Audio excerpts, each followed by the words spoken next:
If you are gay or lesbian, you will be in Iran. Even today, the Islamic Republic of Iran subsidizes 70% of the cost of a change operation. Tehran is the change capital of the Muslim world. What? But how does YouTube support it? Like YouTube Because they allow all the on YouTube, don't they? For such YouTube places, there has to be platformed Yohan Tengra for being right. Yeah. And they still have not removed videos from these pharma majors who are actively peddling bull. I've compiled several instances, algorithmic instances, which cannot be explained away by algorithms. There's clear human intervention happening. Jesse China ka naam liya, the guy was like, I can't hear you. The Taiwanese was like, you can hear us fine. Here's my question again. The guy logged off. BlackRock, Google, State Street. They're Apple, huge. Yeah. they are more powerful than governments in certain cases. Business can get into government. And that's what they're doing. So it's no longer one man, one vote. It's actually $1, one vote. Yo, what is up, my friends? Welcome to another episode of Dostcast. My name is Vinamre, and the reason I'm speaking like this is because you haven't subscribed. When will you subscribe? Before I get cancelled? Before my channel gets hacked? Please, the times are gruesome. You never know what kind of truth I will reveal on this podcast, and the authorities will come after me. This is your last chance to subscribe. Please subscribe because today's guests are Abhijit Iyer-Mitra, famous, dirty talker, sapiosexual, I don't even know, Archbishop of Mylapore, defense writer, and a pain in every leftist's ass. I hate to say, there is no other way to sugarcoat it. And perhaps Bharat के 4-5 वाकई में बुद्धिजीवी लोगों में से एक अभिजीत अय्यर मित्रा मेरे बहुत खास अजीज दोस्त, और उनके साथ जो गेस्ट हैं उनका नाम है ईशान प्रकाश. Ishaan Prakash, of course, is in the third generation of the ANI family. And Ishaan is as erudite, as able, and as brutal when it comes to his analysis. And मैं बताता हूँ मैं ये सब क्यों बोल रहा हूँ. क्योंकि आज का पॉडकास्ट ऐसा है कि आपने सब्सक्राइब नहीं करें ना तो शायद चैनल बंद हो जाएगा. Abhijit and Ishaan did a whole expose on big tech companies. Meta, other companies, but particularly YouTube and Google. And no one was spared. I'm the only platform documenting this because I still think these things need to come out. So subscribe before my channel gets demonetized, before I get cancelled. Because this podcast is an investigative journalistic deep dive into the murky waters of how big tech and politics meet to not only meddle with the elections of our country, but to also compromise national security. We're really going there. The episode with Abhijit Iyer-Mitra and Ishaan Prakash begins in 3, 2, 1. जैसे तुम इसको of camera भी मिलते हो कई बार, तो ऐसा नहीं लगता कि ये he's just speaking in tongues that are coming from some elite lord in England?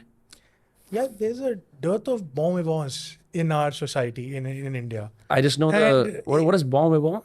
A person who loves life. And every part of his being exudes it. So it's a mix of intellect with a little bit of your court jester vibe as well.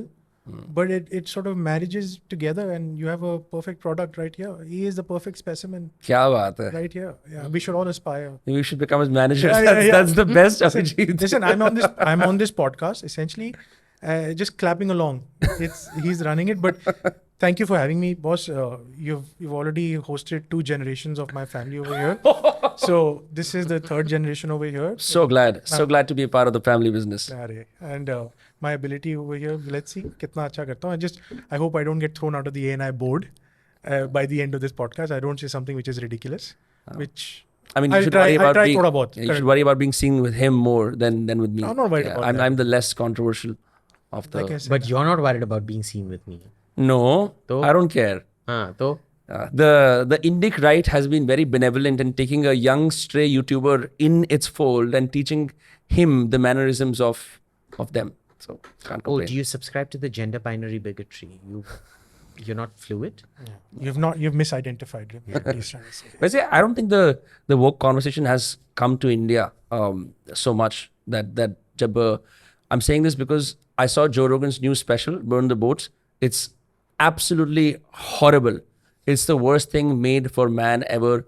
He's talking about the same things about trans, woke, vaccines that he was talking about like 5-6 years ago. And I think the woke virus has sort of largely gone away from India. I don't see anyone. India में तो कभी वैसे था ही नहीं. हाँ. I mean, we why? were confused with our bathrooms. See, in the West, they won all their battles. Okay, so you look at the third wave feminists like Oriana Fallaci and people like that who were actually standing up for things like equal pay, lifting of restrictions. I mean, she went in front of Ayatollah Khomeini and said, "Why the hell are you forcing me to wear this blanket?"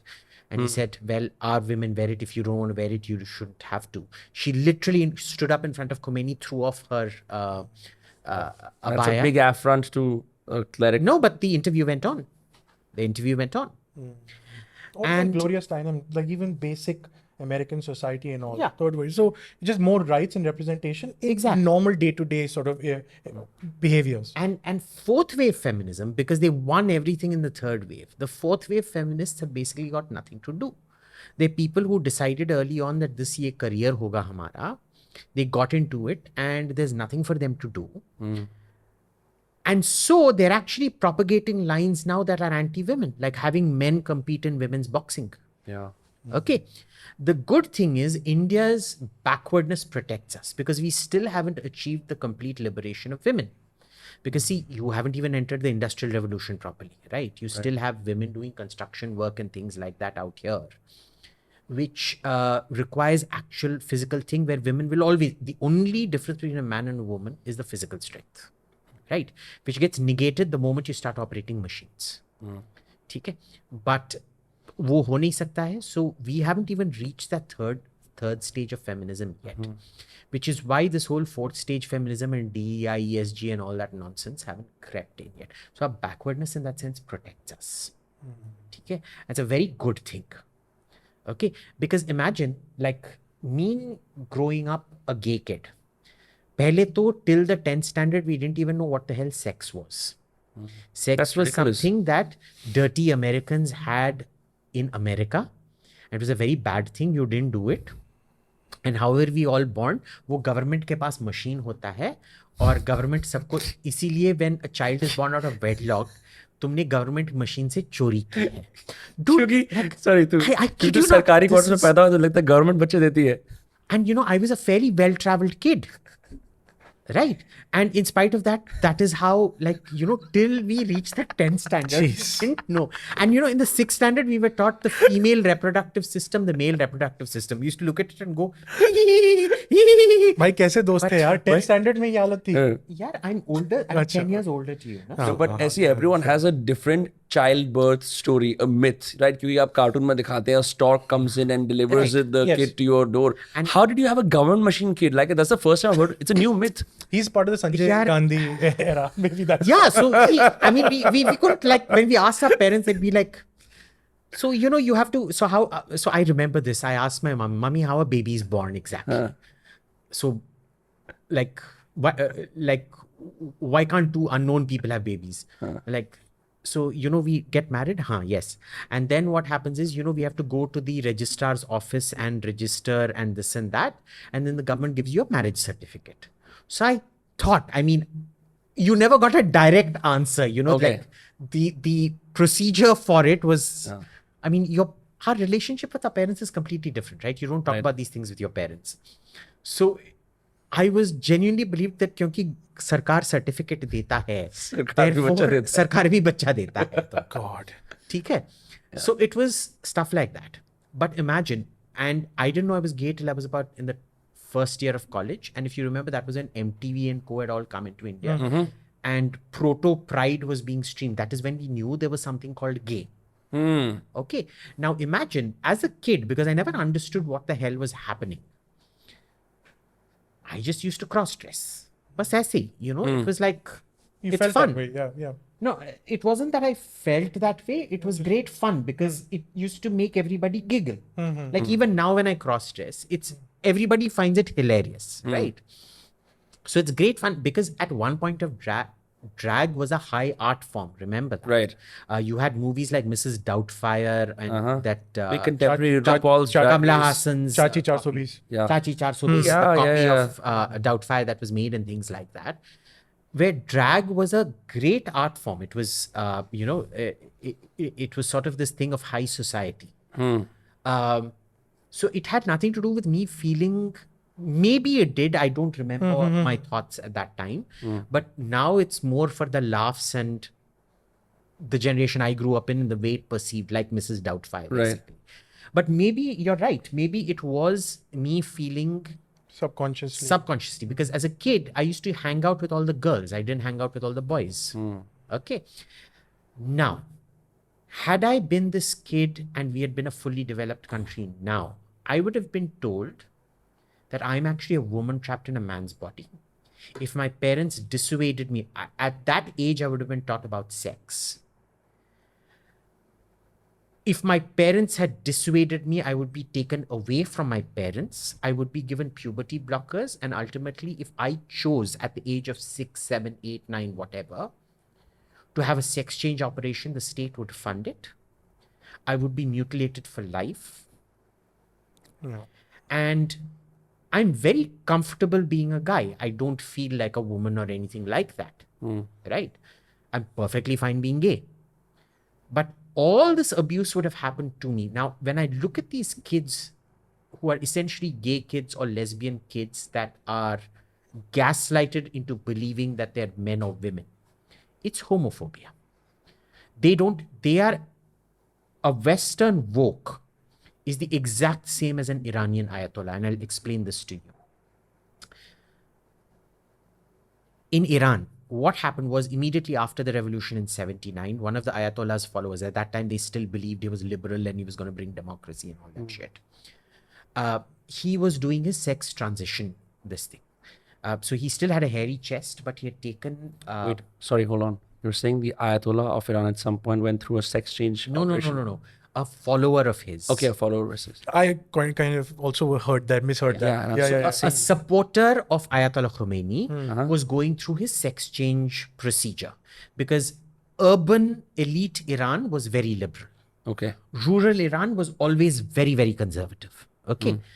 Now, what happens is when they banned homosexuality and sex change operations the moment Ayatollah Khomeini came, this supporter of his is so distraught, he goes in front of Ayatollah Khomeini, opens his chest, and because he had been taking his hormones prior to the sex change, he had grown boobs. And he said, in what part of the world am I a man? I am a woman, let me be a woman. And Ayatollah Khomeini was like, fair enough. I was wrong, you were right. Become a woman. And so even today, the Islamic Republic of Iran subsidizes 70% of the cost of a sex change operation. Tehran is the sex change capital of the Muslim world. What? Yeah. Now, if you are gay or lesbian, you will be hanged in Iran. And it is not the long drop method we use in India, which is a painless death where your neck snaps in. It's that crane method. It is the crane method. What's the crane method? In Eastern Europe, Slow asphyxiation. There is crane, there is short drop, there is long drop. Long drop is what is used in Britain, India, Japan, and all these places where you fall. There's a measures table where you fall a good 3 feet. It snaps your neck instantly. You're dead even before the brain processes. Right. There's sometimes there's reaction, but that is just remaining synaptic energy going out. Yeah. You do nothing.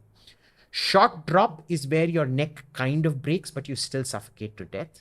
Crane is where you're slowly lifted off the ground, where you basically suffocate, you pee, you shit, you do everything.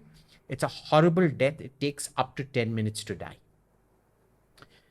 If you're gay, this is what happens to you in Iran. But if you do a sex transplant operation, sex change operation and become a man or a woman, you can lead a normal life as a man or a woman, married to a man or a woman. Okay? The wokes in America are at that same position. If you're gay and slightly effeminate, you must be a woman. They'll gaslight you into believing you're a woman.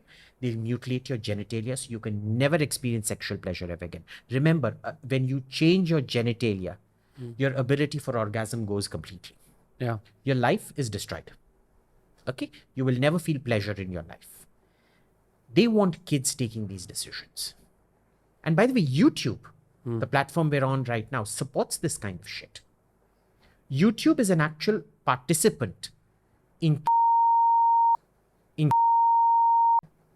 and that is exactly what is taking away kids from their parents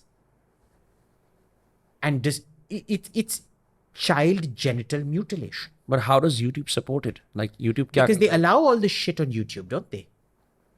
In This this kind kind of like a content- personal vlog of a minor saying that And she or he wants to keeps change coming up as trending and shit like that. that way. Yeah. for real? Yeah, and if there are videos made countering this, they're immediately demonetized or just banned completely.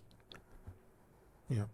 My fear- Unless you're big enough like Joe Rogan, in which case you won't. He doesn't monetize his videos, so it Yeah, works out. but the rest of it, this is what happens. Abhijit is right. I mean, my fear over here is that it's all of this sort of sinister ideology is done in the garb of freedom of choice. My fear, so I'm a father, all right? My fear is that when teachers, all of this happens in schools, right? My fear is when teachers over there notice this sort of aberrant, it is an aberration, in this aberrant behavior in a child, where the child is ready to have a full biological sex change operation, and where there are laws which protecting these teachers to essentially keep this information from the parents of those children is when I worry. There was a case over there, I think Elon Musk also highlighted it. Yeah. Others have highlighted it. I don't know which state exactly. We'll look that up. But Several states. several states in California America, being one of several them, states in America where where the parents can't be told. what the child is going through Yeah. and what the child intends to do. But how do you do this? How do you separate the child from the parents? Are they the This is the first thing. caregivers? It is nationalization, not of your industry or of your house. It's the nationalization of your child. The state is taking your child away from you. A parent must have access And to the people are child. democratically voting for this shit. Yeah. So this is the fear, right? In countries like that. Now, the problem here in our side, the global south is, unfortunately, we do look at these trends as they are, these evolving trends in the West as sort of the gold standard, right? This is what the way child rearing must be done, etc. Or at least some people do. Not Yeah. all. Let me not make Especially a blanket. people with higher purchasing power who've Exactly. established- Exactly correct. So I don't want to make a blanket statement, but that kind of ideology, when it trickles down into our system, is when guardrails have to be put in place immediately. That rot doesn't come over here. It is definitely there. The confusion is there on your gender and everything, and the way the Western sort of democracies and the way the lawmakers are approaching this is flawed. There are voices that are coming out. Unfortunately, even those voices in the West are first made fun of, and then in a weirder, deeper way are probably censored as well. Censorship is rampant in the West about these voices. We must be aware of what is going on over there and never let it creep into our system. Our system is the village raises our own, right? Right. Even if a child is going through something very problematic, there may be voices supporting the child and there may be voices which do not support the child. But the fact is there is some sort of collective decision making, because a child's analytical ability has not been formed before the child is 18. I was a dumbass here when I was 18, 17, 16, 15. I would never make an irrevocable change to my body, which, for 20 years down the line, if I change my mind, I can't do anything about it because I made that decision at that time. So when you have many voices explaining the system over here, you grow up better, stronger, more informed. Wahan pe, there are protection guardrails, so-called protection around the kids. Ki tum jo bhi karo, we will not tell your parents. Now that is scary. Some states are doing that in America, which we should all be aware of. It's like this kind of forced emancipation so that you can control the children later on because they will be indebted to the state. And mind you, this is all driven by corporations. There's a company called BlackRock that started off this whole DEI shit. No, BlackRock is one of the biggest How do companies you in the call it a world. company? It's a sovereign in a way. It's a sovereign in a way. The size of BlackRock. So, we're entering a state of what I call digital feudalism, where, when the Industrial Revolution happens in 1700s, that's when the state acquires this capacity it's never had. It acquires a monopoly on violence, which it never had. Before that, कोई भी street पे आके दंगा फसाद कर सकता था. That is why we're still a third world country. कोई भी आके दंगा फसाद कर सकता. Then the state becomes super powerful and it has the only people who can do danga fasad as state themselves. Okay, nobody else can do that shit. And it reverses feudalism. Feudalism क्या होता है कि basically every Tom, Dick and Harry has some power, some gundagardi, some land, and so they dictate things to the government. And the emperor or the king is so weak that they tend to be very capricious. हर चीज में पता नहीं for what your head will be chopped off, because court intrigue becomes a huge issue. Right. We bypassed all of that. We brought in a system of stable governance from the 1800s, 1900s, early 2000s. The information age sets in, and you have this digital feudalism happen where today corporations are more BlackRock, Google, State Street. They're Apple. huge. Yeah. They are more powerful than governments in certain cases. And the problem becomes that because the capitalist credo is no government in business, but the reverse does not apply. Business can get into government. And that's what they're doing. So it's no longer one man, one vote. It's actually $1, one vote. So the amount of power they exercise. So there's the normative value of it. Now look how everything comes together. Harvard में अगर तुमने जाके एक Bachelor of Physics किया, it'll cost you that entire amount. Very little of it is actual profit, right? Because the experiments and stuff, the lab access, unlike Indian colleges where tum sab isme seekho, you're not really doing anything. Right. There's a lot of access given. You work on projects and things.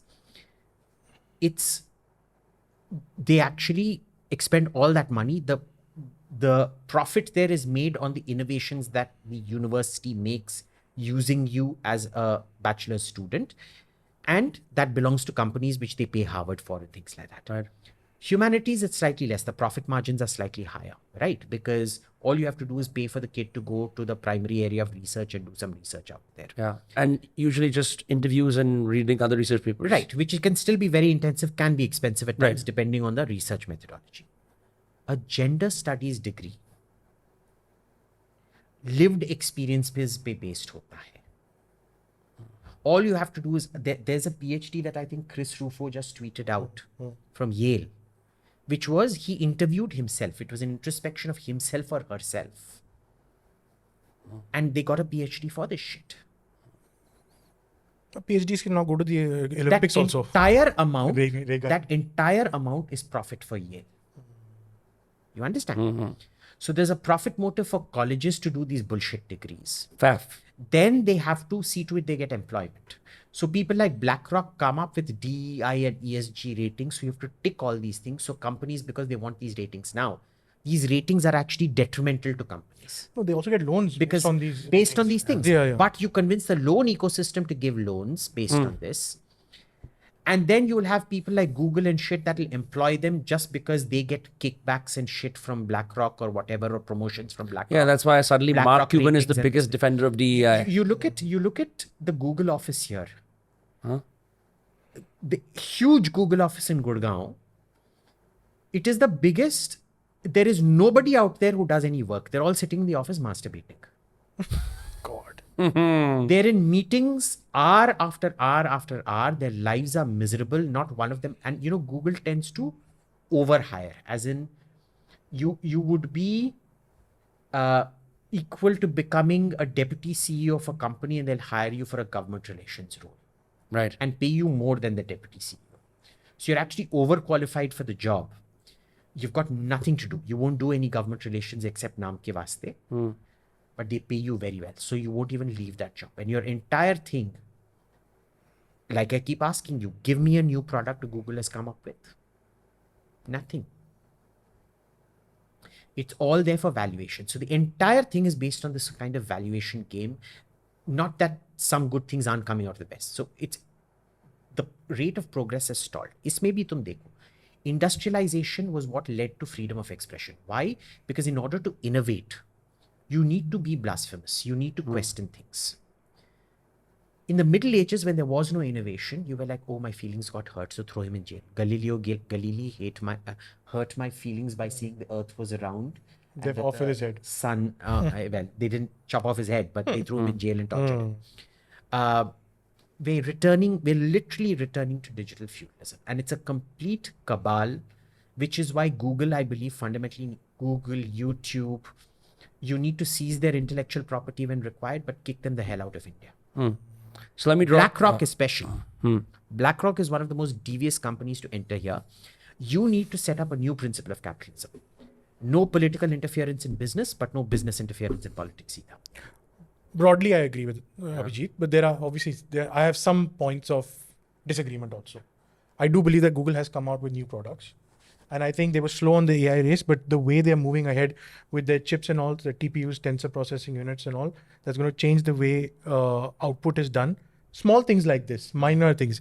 Obviously, they will, because they're a monopoly, they will have faster advantage when someone is already, so OpenAI took over, but they sort of, because of it, the Goliath that it is moving fast, right? And will catch up and will give us technologies that will, there are negatives, obviously, like you just mentioned them, but there are net positives as well.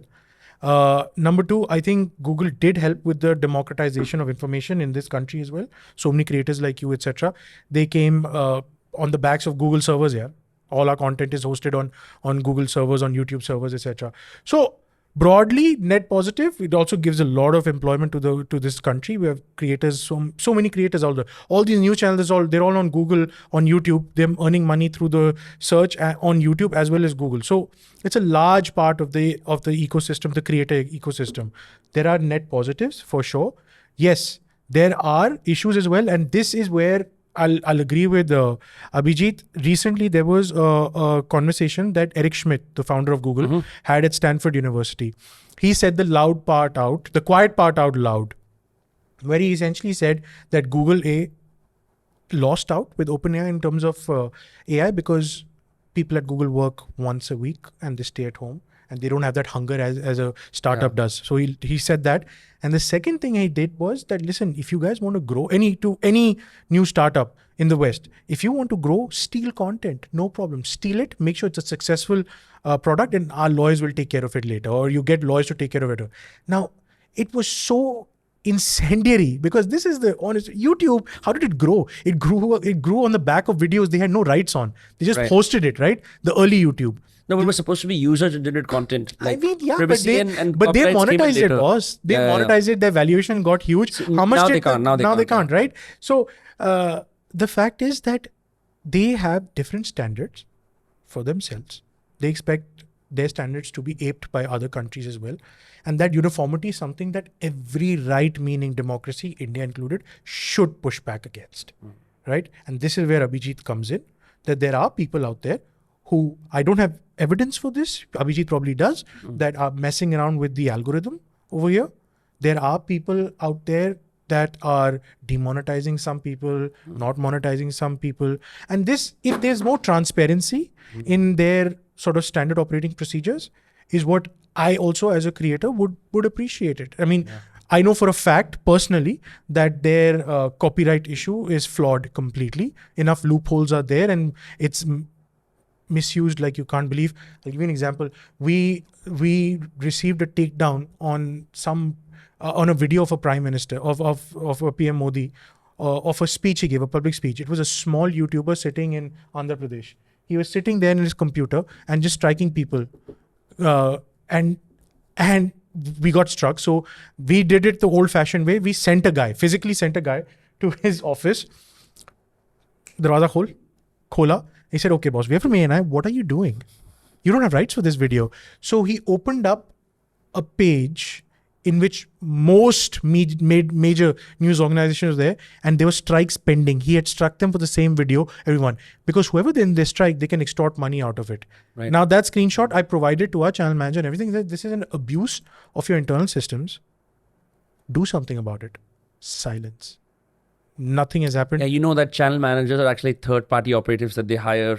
They outsource channel management. That's not my fault. Now, if he has a Google email address, I'm going to assume he's a Google employee. Yeah, very few channel managers. I'm going to need this because I'm actually writing a formal letter to the minister, because the minister turns out his office is compromised. Somebody in his office is compromised and is clearly colluding. I don't know if it's a secretary in charge of Mighty or who, but somebody is clearly compromised in that office and is colluding with Google against national interest.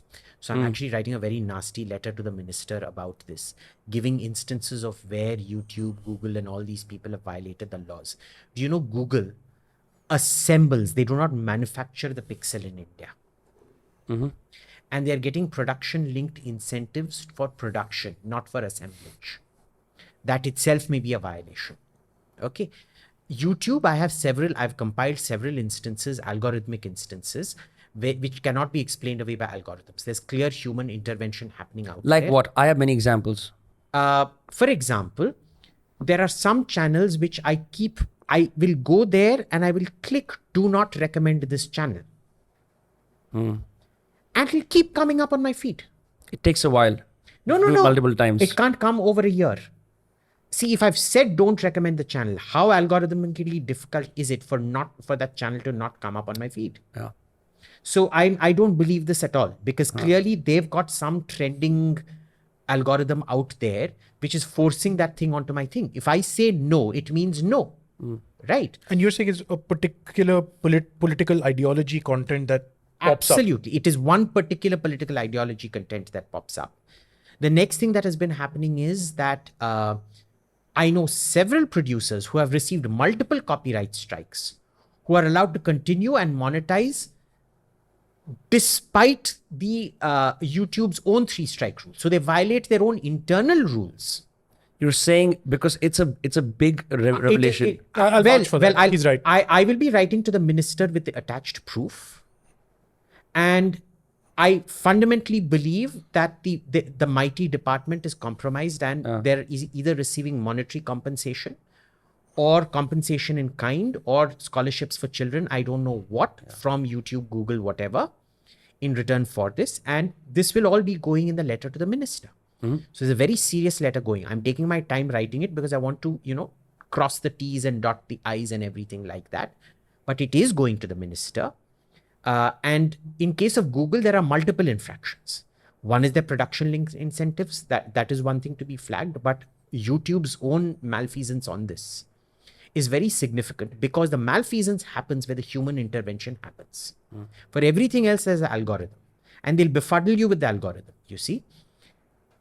Anywhere that there is human intervention, there is this fundamental thing. And they will have to, let's see what comes out of the letter.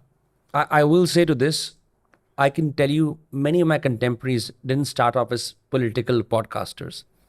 But when views dry up as you interview every entrepreneur you could find, every unique story that you find in India, you start figuring out that if you speak about being Hindu or praise Modi or just generally talk about India from a geopolitical lens in simple Hindi, you start to garner views. And as an apolitical entity, you start becoming increasingly political. And then eventually you completely pivot. And then you start doing exclusively content around Ram, Hindu Rashtra, Bhagwan ki kahaniyan. And I've seen this switch massively. It's still, despite what people will say, it's very, very unprofitable to be an atheist, to be on the left, to do left political content, despite the fact that you've got people like Ravish and Dhruv Rathi who are the anomalies. Otherwise, YouTube also pushes people to adopt a certain political agenda. Can I just say one thing, sure. Abhijit, and you can correct me if I'm wrong, and if I'm on the wrong track over here. I think what you're saying over here, you're not saying that content from those ideologies shouldn't exist. They should exist. Yes. Right. It's just that as a user, you need to have the autonomy to choose what content you want to. So that distinction has to be made. So before people who are watching this may blame Abhijit that, wo Sanghi hai, wo sirf Sanghi content, and he wants other content to be deplatformed, demonetized. I don't think you're saying that at all. No. You're saying that they survive in their own ecosystem if they want. And if he chooses to not watch something, don't have YouTube force it down his throat. I think that distinction has to be made. So there's two things out here. One is I'm saying that you keep it on the up and up, yeah. Up and up. I don't need to see it. I'm not interested in this shit. That's impossible for YouTube. It can only happen on X because they have that tab. Elon was like, we are now going to get you out of your echo chamber when you first joined. So there he's got these two tabs, following for you yeah. and following. Yeah. Okay. X is way too clunky, I think, when it comes to this. But YouTube, where it has the option, do not recommend the channel. Why are you recommending the channel? तुमको किसने पैसा दिया है या क्या human intervention है? तुम्हारा local manager किसकी डैश डैश डैश कर रहा है रात को कि वो आके उसी का कंटेंट दिन को पेडल कर रहा है? You just made it worse. They do. There is no way you can monetize this video. I- It ain't happening. I know. I'm going to say this just by the way. If this channel gets hacked or suddenly you stop seeing videos from Dostcast being pushed onto the platform, you know that I'm coming to Abhijit for employment. I'm not a good researcher, but I can, well, actually I am for podcasts, but I can definitely be your man Friday in all events because I'm going to be out of a कोई नया platform ढूंढना पड़ेगा. और मैं तो totally मर गया There's a फिर. second issue. Basically. you raised a different issue, which is that right-wing content seems to sell a lot more in India. Yeah. Now, why is it that Republican Times now always corner the bulk of the English-speaking market and right-wing, this thing gets the highest viewership even in the Hindi-speaking market? Whose fault is that? Clearly, there's a market polarization for right-wing content. Correct. Don't confuse that with YouTube's own ideological bias or ideological bias of YouTube stuff. Because they seem to be pushing the other side more, despite the market forces. Despite market forces. You understand it? Now, I don't care what they push. But when I say don't push it with me, you don't bloody push it with me. Okay? When I say no salesman on my board outside the house, if you come inside my house, my Rottweiler is going to bite you and it's your fault. And my Rottweiler is going to be the letter to the minister. Not that I have great faith in the minister or anything, but because I believe his office is fundamentally compromised. When you have babus with a salary of just 2 lakhs who are running contracts worth 20, 30,000 crores. And you can't say which minister, some minister. Well, whatever it is. It's the office that's compromised completely. Okay. Not the minister per se. Abhijit, talk about copyright also. But that most of my letter deals with copyright. They have their own copyright guidelines, which YouTube is just violating. They came at a presentation with the minister and they said, in the first strike we do this, in the second strike we do this, in the third strike we do this. I will demonstrate there are people with up to 9, 10, 11, 12 strikes who they have violated their own guidelines and not taken permission on. How is that algorithmic? It's clearly human intervention coming from the top. They refuse to have an algorithmic mechanism for copyright. Yeah, so this is what also So happened. they are actually, YouTube is actually allowing IPR and content theft. You see, I'll give some backstory on this. Yeah. If they approve of your politics. Gives it. That's a big if. We're not sure about No, that. we know it. We know it because there's one particular content creator who I know for a fact from my whistleblowers within YouTube who really like this guy. He puts his content behind a paywall. It's called But it will joint be button. 20, 30 minutes of content from the other person. I see. Fair use is what? 60 to 90 Yeah, seconds? but this happens across it's No, sometimes that it happens is not the point. it's impossible to police so many accounts. Yes. No. This guy has enough subscribers to have his own points person within YouTube. Understand this. Vinamre, I it's know not for a policing. fact they've got a manager of their own. I'll explain it. It's not just policing. The policing has happened. The strikes have been processed. YouTube agrees that it's not fair use. The fact is, these accounts are still functional. YouTube has a 3-strike policy, I know. right?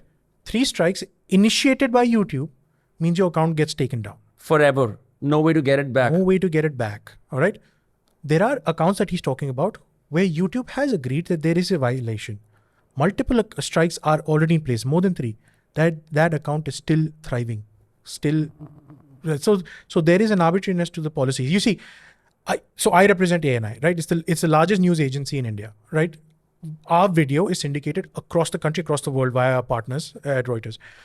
There are a lot of players out there, YouTubers and all, who piggyback on ANI content when they're not subscribers. So we have a very active team that sort of finds them across states in India, and we copyright strike them and we force them to buy a license, right? And it's according to the tiers. If you're, say, of 10 million subscribers, you'll obviously purchase a premium ANI subscription.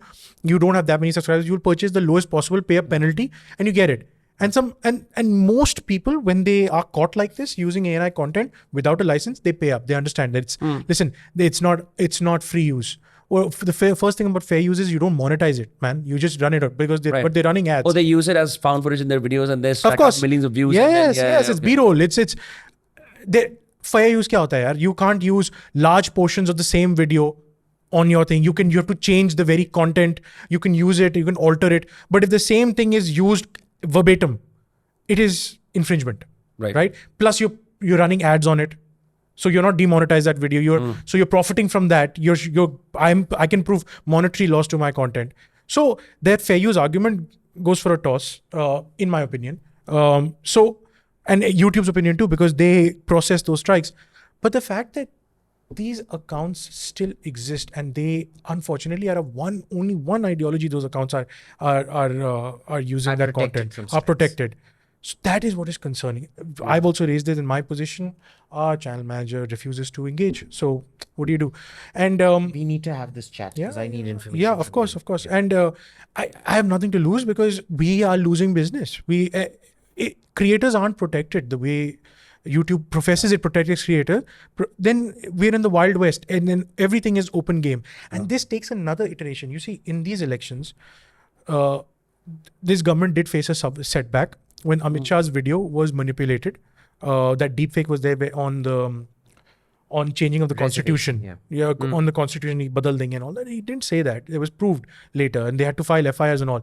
But the horse has already left the barn, yaar. Where are you going to go? It's already out there proliferating on multiple accounts. Now, if I was the sole creator of that video, where only an ANI camera was shooting that video, and I see this proliferation of that particular video sort of being manipulated and spreading like wildfire, I should have the tools to bring it down. Okay, YouTube thinks that there are tools like that given to us. Fine, we bring it down. But the channel still exists because of YouTube's arbitrary policies. Then that's not fair. And that's very dangerous for this democracy.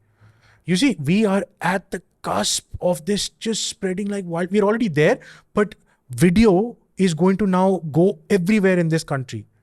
And if there are no technical guardrails set in place, it'll be really, really bad. The adoption rate of mobile video and these social media giants amongst our people is huge.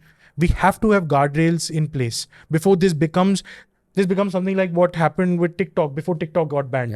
Ridiculous suicides, accidents were shown on TikTok algorithms. Dog tortures. The videos were torturing. Luckily, we banned TikTok and that stuff stopped. But this could turn into that, and then it's like whack-a-mole. How many people are you going to go after? So these major giants are net positives. They do help a lot. They have democratized information. But there are also, pirates out there working for them where certain policies of theirs are not being implemented in the right way possible. It has to be identified, whether it is their HR problem, whether it is their machine learning gone crazy, not actually learning anything, or whether it's some other sort of larger idea of democracy that they think that we should adopt. Anyway, whatever the reason, there has to be representation from this government to these giants to put in place technical guardrails. The stuff like this doesn't happen. You'd be so surprised. You're both on the other side of free speech, where you've generally been able to practice it very well. You understand how it works. You've seen the American model. On the other side is the YouTuber whose livelihood depends on YouTube and who suddenly starts making social commentary content, right?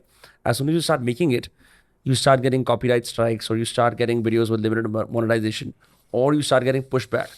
Now, as a consequence, you still want to make money from the platform because that's your bread and butter. So you start pulling back. You start mincing your words, right? And that becomes the default. So all of the YouTube emergent journalistic class is compromised. On the other hand, because both of you have funding from other sources. Not necessarily. I know people in Singapore who run a Web3 platform. We're setting it up slowly for Ajit Bharti. So YouTube won't make a single cent off of Ajit Bharti. And whatever money accrues to the video will be entirely Ajit Bharti. I hope it works out, but I know for a fact कि see, एक platform जिसपे इतने सारे users है ना, वहां से किसी इंसान को दूसरे प्लेटफॉर्म पे just to support the creator, right? I have to make a new behavior on my phone, install a different app, and as a result, Patreon isn't that successful. Any behind the paywall apps are not successful. All the creators who end up on Patreon eventually just use the YouTube join button. They would rather not have their audience's email addresses and phone numbers. but they would just have their audience monetized for extra content on YouTube. Yeah. Because they understand that we can't get people off the platform. As a result, because you're... So Yeah. that is the fundamental conundrum I'm posing to the minister. That YouTube is fundamentally lying to the Indian state. They are claiming algorithm when in fact there is massive human intervention. How do you know there is human Wait, intervention? because there are certain things where they're violating their own algorithm, what they say their algorithm is. Wait, but there's no smoke. No. There's smoking gun.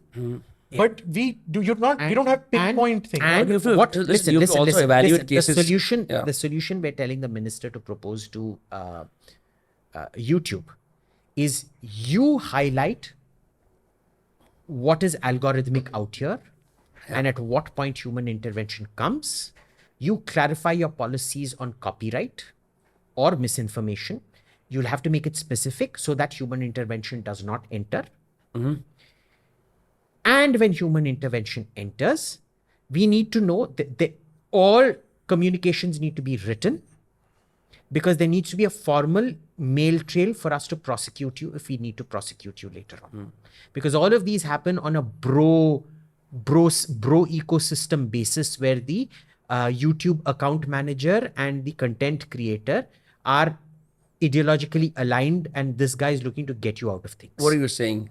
Yeah. It hasn't happened with me, by the way, full disclaimer. You don't have it, but a lot of them do have it. Okay. Because they're assigned managers, which is why we are demanding that each content creator's manager every month be uploaded. It doesn't have to be made public, but it has to be given to the government.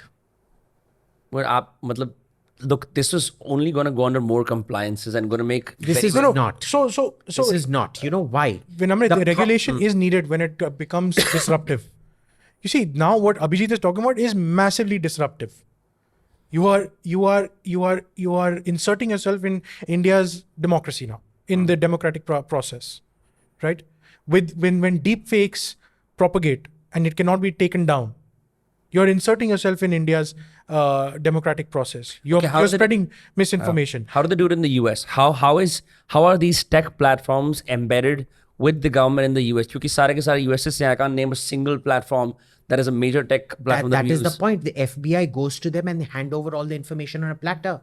That is what Zuckerberg did with Facebook. That is what Dorsey did with Twitter prior to this. Did you not see all the US congressional hearings? I did. So, It is completely, if they're willing to do it to the American government, they bloody well be doing it to the Indian government. Julian Assange came out with those papers, right? Right. There was a backdoor entry to the servers given, and they were caught. I mean, you can't say no to it. I mean, every Project Prism, was it? Or I'm losing out on this, but essentially all this, you were given all these sort of major guys were given a backdoor entry into it. And when old national security heads come on the boards of these major tech companies, I start to worry. Yeah. That's when I start to worry. If you have someone from Langley coming in and sitting on your board, why are you here, man? So see, there's a reason why Elon Musk has started an antitrust case against Google. Why are these guys so good? Why? Let's come to the fundamental part of it. Why will an ANI, why won't a Dostcast go to some other platform? Say Facebook also, yaar. Kitna paisa milta hai? Kuch nahi milta usse Facebook mein. Why? Because YouTube's ad inventory is flawless. It's amazing. The number of Indian companies that go to YouTube the spend of Indian companies on YouTube, nothing matches it. They're the biggest ad disperser and also aggregator there is. And the payout to creators is also not bad. It's humongous. Yeah, it's not bad. Their rivals are doing nothing. We were on Facebook. It's down to a trickle now because, well, I guess It's all paid reach now on Facebook. yeah. And Facebook is reduced to a trickle, and Elon Musk promised larger payouts to creators. He hasn't delivered. The payouts aren't massive. Yeah. Or for, let's just give him some benefit of the doubt, they're not comparable to what you can make on YouTube. I think YouTube, video in general always has more watch duration because you're on the platform longer. Yeah. On Twitter, you're scrolling, so you're not on one particular post. But on YouTube, if you're watching a video for very long, you're watching that video. Yeah, the watch time increases, Yeah, right? yeah. So as a platform, they're a fantastic platform when it comes to just the math, the numbers of it, the amount of money they make, the amount of money they disburse. And that's the reason why people are migrating or have migrated and are staying there. Now, the question is, once you're there, you just want certain guardrails in place that your content is not abused. And as a user, I don't get to see stuff which I know is wrong. which I haven't chosen. That's what Abhijit is talking about. Now, how they go about it is what I guess the powers that be need to take a look. So, what is it like with TV? Does TV have the same censorship, or is it stricter, trickier?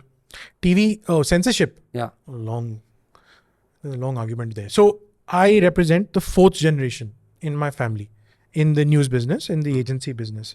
And we've been in the video business for a long time. I mean, those visuals you see of the Dalai Lama coming into India was shot by my own grandfather. It's that kind of video lineage we have. I mean, all the wars that India has fought have been shot on ANI cameras. And so we have this huge video library, and we've seen the evolution of video in this country. All contemporary Indian history, essentially, from independence onwards, it's all documented and all. The real boom with television came in the 90s, right? When there was deregulation with satellite news companies, and there was this huge proliferation of news. And we sort of churned ourselves again to become, we were still in the sort of old module where we waited for tapes to come. Video tapes था उस समय, तो उसके पहले pneumatic tapes होते थे, या फिर टेप पे आ गया, तो टेप्स आते थे, used to be ingested into a server, and then उसके बाद कभी कभी हमारे राइडर्स स्कूटर में जाके हेडक्वार्टर में देते थे, बिकॉज इतने सारे न्यूज़ चैनल्स थे नहीं, दे वर मोस्टली दिल्ली बेस्ड. तो वहाँ उसके बाद धीरे धीरे internet came in, then FTP technology came in, we started sending video files over there, then satellite technology also came, so we would have to book Videsh Sanchar Nigam Limited satellite space, beam up content. That too we used to piggyback on our international partner Reuters' satellite feed, and our content used to live on that, and people used to pick up the Reuters feed, and ANI used to go through that, and some local channels used to take that. But then in the 2009 onwards, there was this huge sort of boom in the TV industry in India, where in a place like Telangana, there were like 15 channels. Place like Kerala, 20 channels. You know, small states like this, n number of channels. A lot of it also political money, but anyway, they were news channels. So all of them wanted a cheap solution for video. And ANI just made sense. You would either spend, X amount of rupees on one satellite van, या वही पैसा ANI को दे दो, and you get the benefit of 100 satellite vans, right? Or 3G bonded backpacks. Proprietary footage available to you. But short. Yeah. So we have all these people, these bureaus, and so all that video would come to us, and we would give it out, and we just kept on growing. I mean, we have multiple live feeds. We have sort of VOD for smaller content creators as well, who don't want the whole gamut of our package. So they just pick and choose what they like, and they use it. And they just give us a blanket fee, right? So then the first barrier to entry at that time, before YouTube really, their monetization program took off, was these huge Tata Sky, Airtel, and these DTH platforms. They would charge an arm and a leg.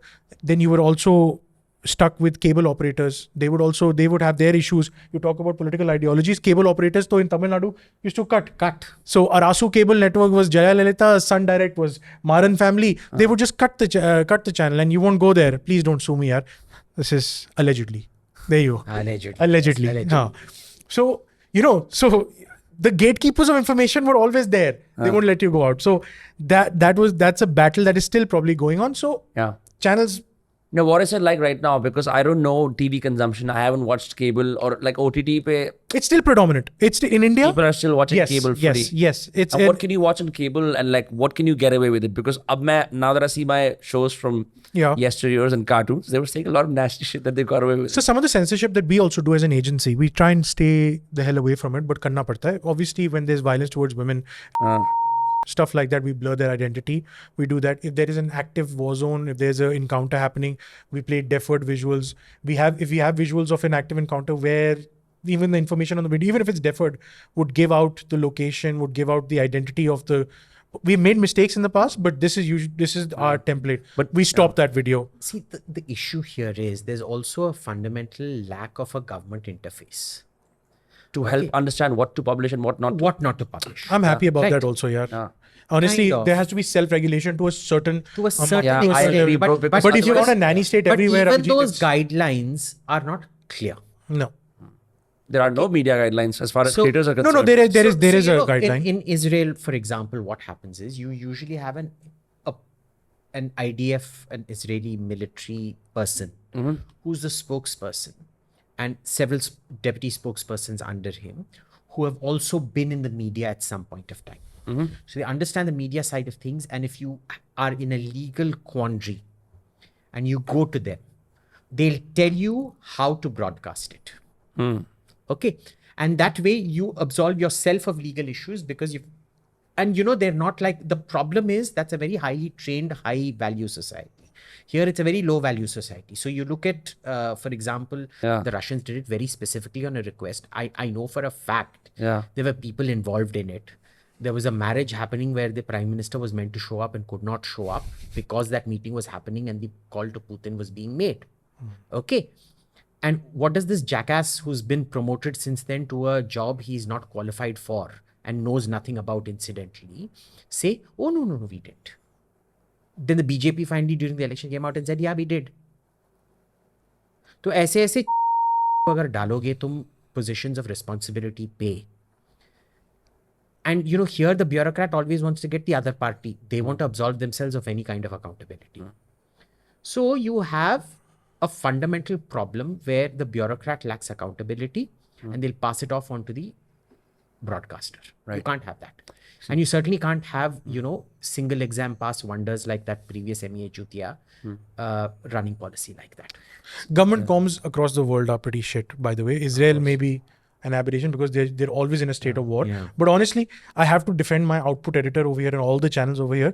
We are not going to wait for government officials to tell us कि हाँ ये चलाओ. I was going to say the same thing. कैसे कर सकते हैं यार? We cannot. There can't be a WhatsApp group where you send the video. If you're doing a breaking story, you can't wait for that white government page with the letterhead of the government. So this is where news channels in India overall, broadly, I'm saying, are responsible when it comes to output. ठीक है, they could be aberrations यार, हर चीज में होता है क्योंकि they're in a 24-hour news cycle. Yeah, and it is where human beings can make errors. Yes, absolutely. And so overall, they when it comes to war and stuff like that, they're actually very, very, they know what's going on, what's not going on. Also, demolition of religious structures.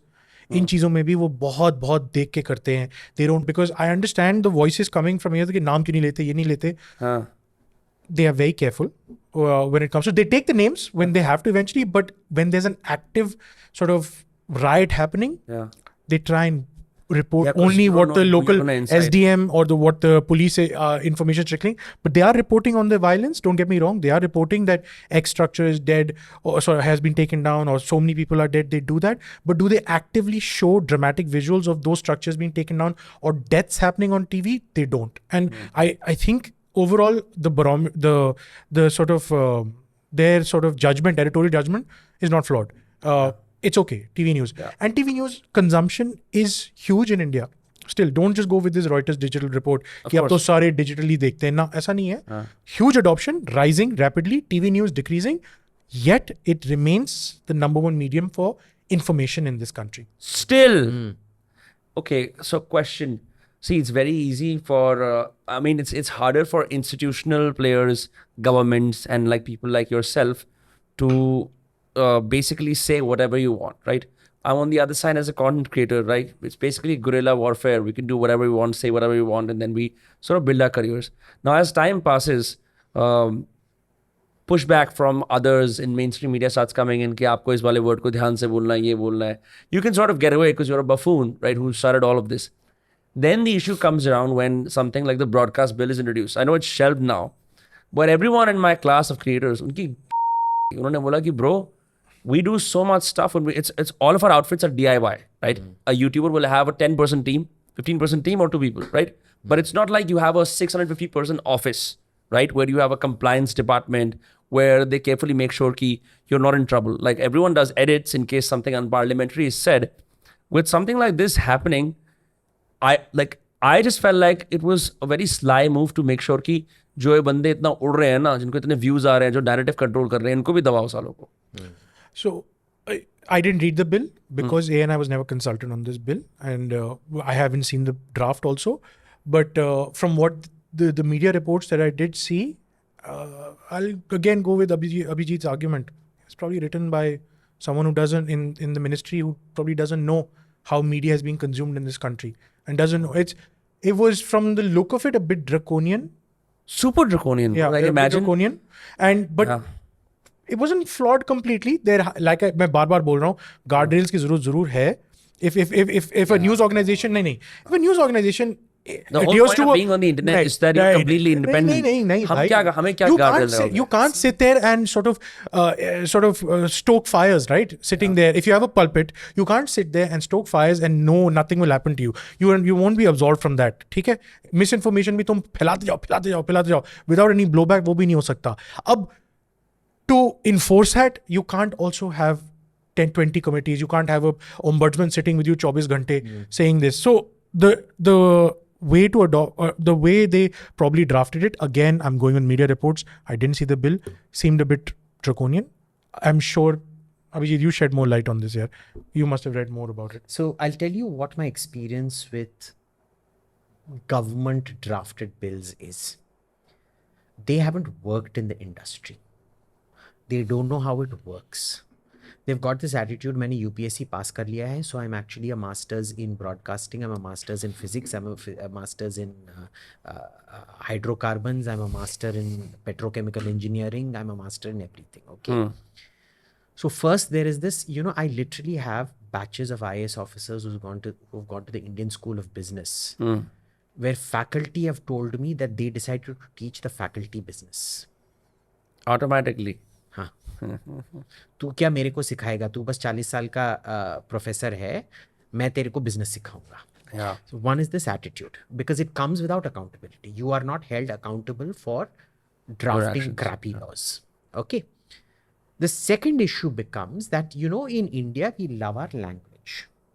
So we write verbose laws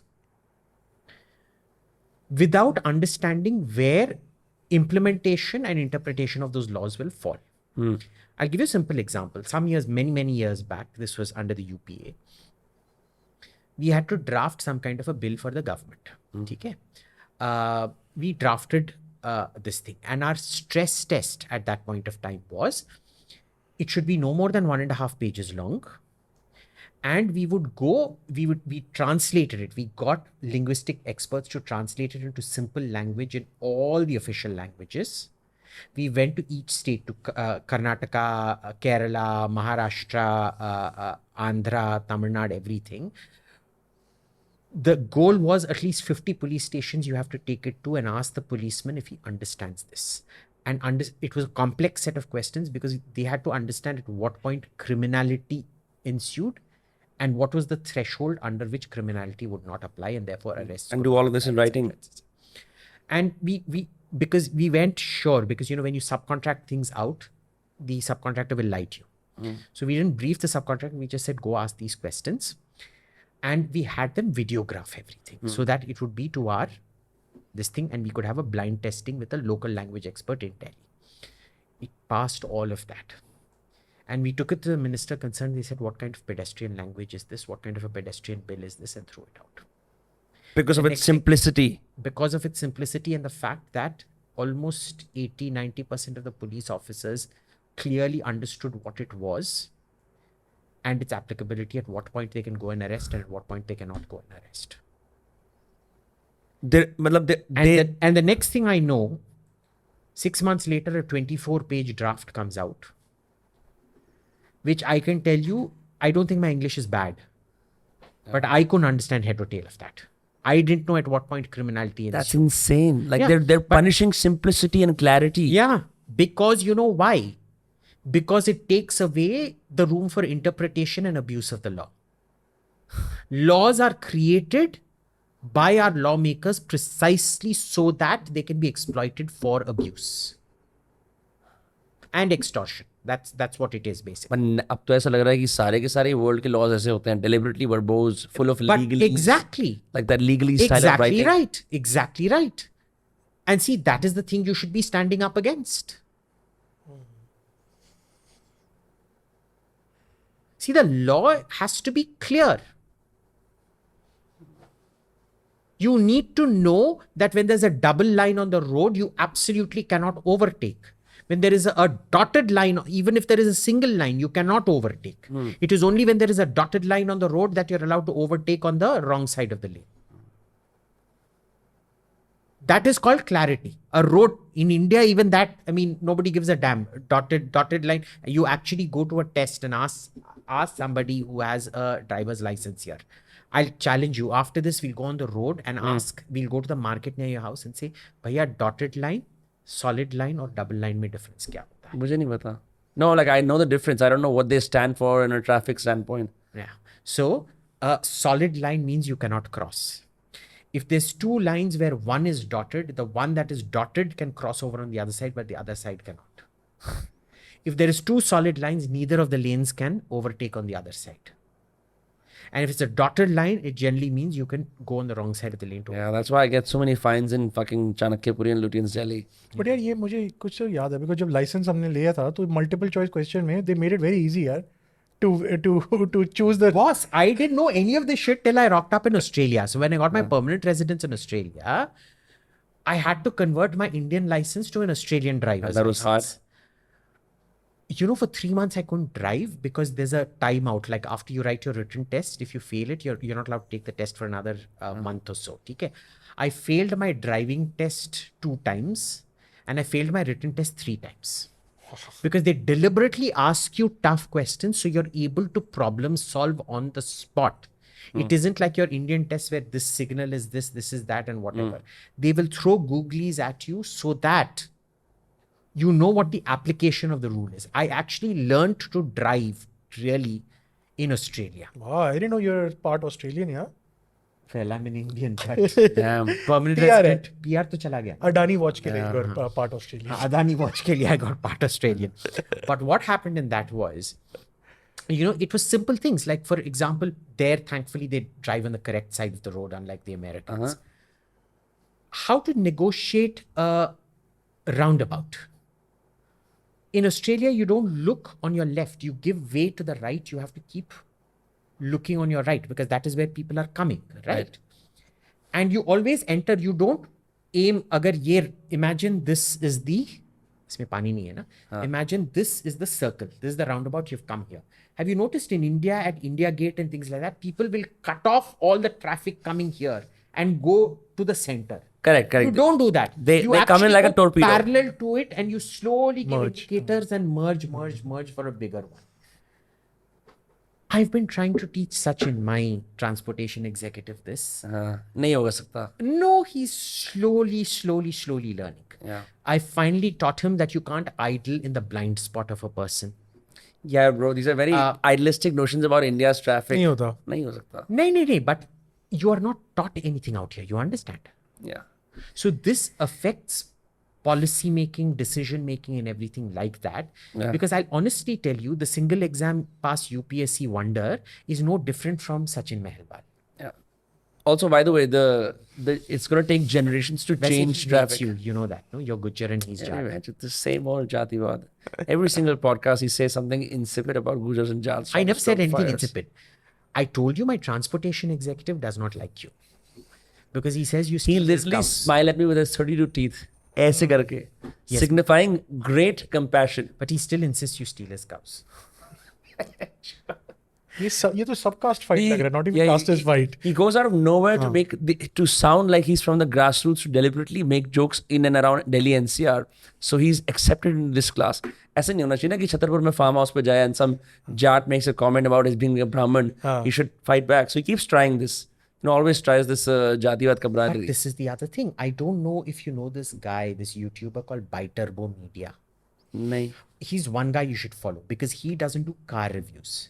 He talks about macro issues on Indian roads, Indian cars, why certain cars fail, why cars succeed, why pollution measurements are problematic, why does India have such high crash rates and things like that. If I'm sorry to cross advertise on your platform, That's okay. I don't know the guy or get money from him, but that's he's one video about Indian roads and the Indian automotive market you absolutely need to subscribe to and watch. He's done a thing about why Indian drivers are so bad and why Thar drivers are particularly bad and things like that. So that's the kind of thing. And he goes into the deep data science of why Thar drivers are bad and why Indian drivers are generally bad and things like that. And one of the things is the shocking corruption of your RTOs. So what ends up happening is you need this kind of bureaucratic accountability is a very simple concept. They're very simple ways of enforcing it, you see. But nobody wants to bell that cat. I don't know why. I don't know what it's going to take for the government to do that, because I think we're at this stage. I think the first thing we need to realize is the UPSC exam was made for 1920s and 1930s bureaucrats when the world was very simple, where communications took 6 months to reach from, not 6 months, maybe 2 No, months you're right, more time yeah. to reach from London to yeah. New Delhi. The UPSC exam and the entire system supporting it is certainly not meant for the late 20th century, and definitely not for the early 21st century. What do you guys think about the IAS You cannot influencers, have like- generalists running government. Yeah. You need to have hyper specialization at up to the director level, and if you reach up to the director level, then you need to have a second round of generalist exams for the joint secretary and above level, who are able to synthesize 2 or more silos within the hyper specialist level. This is it is like having a doctor having to pass the analects of Confucius and Lao Tzu and The Art of War by Sun Tzu It's embarrassing. to become a doctor. Okay, there is no connect between the syllabus at Lal Bahadur Shastri school and reality. Yeah, the mighty secretary is not going to wax eloquence on the way algorithms are being भाई उसको portrayed. तो algorithm के बारे में कुछ भी नहीं पता है. Yeah. सबको बताया जा रहा है कि he is going to get promoted to become finance secretary at the moment. That is his thing. अफवाह फैलाओ कि मैं अगला finance secretary बन रहा हूँ after TV show में. Allegedly. Allegedly. So what happens? So I know for a fact that you publish so much news, right, all the time. Do these pressures not come to you guys? Because unlike us, see, like at some point, content creators are like, "What am I in it for? I'm in it for the views? Is it my curiosity? Do I run a conversation network? Do I want to be shown as someone who's a masterful interviewer? Do I want to have an audience that I serve with my takes on political news?" Yeah. You're an agency at that level. You must get flagged and harassed by millions of people, or at least lakhs, in the country because you're publishing news about them. Yeah. Despite being as neutral as possible. We do. Not millions of people don't harass us, but I mean, yeah, we get a lot of hate for sure. And a very easy whipping boy, because just the one interview will get used everywhere, right? If it's if it's strong enough. So yes, I mean, no politician will like his or her name to be sullied in any manner. You need glowing tributes all the time. That's what they want, which they don't get, right? So it's the devil, so they know that they have to they don't have to, but they deal with ANI a lot. So keep pushing a certain viewpoint, and maybe ANI will sort of turn over there and use only that viewpoint. But itna nahi hota, we don't really bow down to any of that, because our thing is very simple. It's a video interview. What you see is what you get. We put the thing out there. We ask questions, right? They give the answers, and there's no manipulation. In its raw form, it's sent out to everyone, right? So whatever you said, the interviewee, is what you reap, right? If you say something good, great, it'll get propagated, it'll go everywhere. If you say something, say Sam Pitoda hua to hua, you say that, it'll get magnified into a negative way and cost you in elections. So, but we'll be the whipping boy, because the allegation is that अरे तुम लोगों ने जानबूझ के किया है. यार कर ही नहीं सकते जानबूझ के हम लोग. And we'll show every side of it, right? Yeah. We'll show every side of the story. So yes, those pressures are there. It's about how you sort of come out of it. But you know why that pressure is there? Because each side wants you to only report their side of the story. Yeah. They want to erase the other side of the story from the record so they can build their own narrative. Okay. And generally, when one side has the greater proclivity for lying, the facts on the ground will tend to contradict their lying the most. So it's the biggest liars who get after a neutral platform the most. Yeah.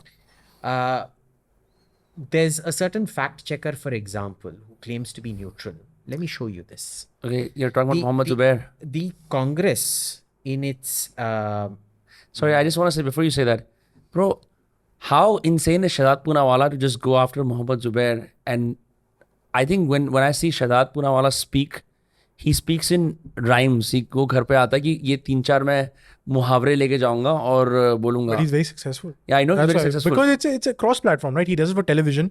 Yeah. That soundbite works in television. Well, you know, It he works can't there. speak English or Hindi or Kannada or Tamil. You know that, right? I mean, it's run by somebody else. नहीं यार, he's from Because- Shehzad. No, Shehzad is not mad going. I think No. Let me explain. What I like about his style is that he comes from, we're using parables, analogies, वो acronyms वगैरह घर से लेके आता है कि मैं ये बोलूंगा, ये बोलूंगा, ये बोलूंगा, ये बोलूंगा. But I saw him quote tweet Mohammad Zubair. What Mohammad Zubair is saying, and I showed this to my friends, we were laughing about this. He's saying कि इस मुसलमान को देखो, ये मुसलमान तो अंदर से हिंदू है. उसने ऐसा कुछ बोला. शहजाद को रिट्वीट करता है कि हाँ, मैं बाहर से मुसलमान हूँ, अंदर से हिंदू हूँ. तेरी तरह अपने मूल से जुड़ा नहीं हूँ, मूल से कटा नहीं हूँ, तू है मूल कटवा. और नीचे कैप्शन में कैंची कैंची कैंची कैंची. he's brilliant, but I don't think he should be giving him that publicity at all. But this is actually from the book. I don't know if you can zoom in on this. I don't think we can. Okay, But I can share the screenshot. I'll give you the photo. Okay. This is from the book Bharat Jodo Yatra, put out by the Congress. I forget the author's name. Do you know the author's name? Pushparaj Deshpande. Pushparaj Deshpande. And one more person, I'm forgetting the name. And this is on page 40 of that book. Learning from the experiences in Tamil Nadu and Kerala, the Congress party stepped in after Kerala to provide support to our team for civil society. In Karnataka, senior Congress leader B.K. Hari Prasad, Sasikant Sendil, in brackets former IAS, and Zubair went out of their way to aid us. Oh, so he's with the Congress. This is an official Congress publication. This is the official companion book to the Bharat Jodo Yatra. जैसे Lord of the Rings trilogy में official book ये होता है ना, this is it. So let's just extrapolate what Abhijit just Now, said. this- You're fine. Yeah. You're a fact checker. Brilliant. Zindabad. ठीक है? You are aligning with big tech also. They had tie-ups as well, right? With the fact checking units and all that. Official, they got certifications. No. All of that's been cancelled. You know that. Must have, but- ICFN has cancelled this. कोई बात नहीं, शुरू में तो हुआ ना. हाँ. You got your tick marks and all that. But if you go by just this book, and Zubair is free to deny these allegations, deny this contention. It's not an allegation, right. a contention. If he goes there, then you're a political operative then. Then you work for one political party. And because that political party has put it in their sort of book. So no problem. That's fine. But don't misrepresent yourself on Twitter saying that you're something that you're not. That's my only contention when I saw this. I don't even think fact checking is real in India anymore. मेरे को तो ऐसा लगता No, है कि fact checking anywhere is not real because as we've seen, you remember that famous Politico fact check claiming that, who was it? Not Nancy Pelosi. Who's one of these female politicians did not say this when she said exactly that. Elizabeth Warren.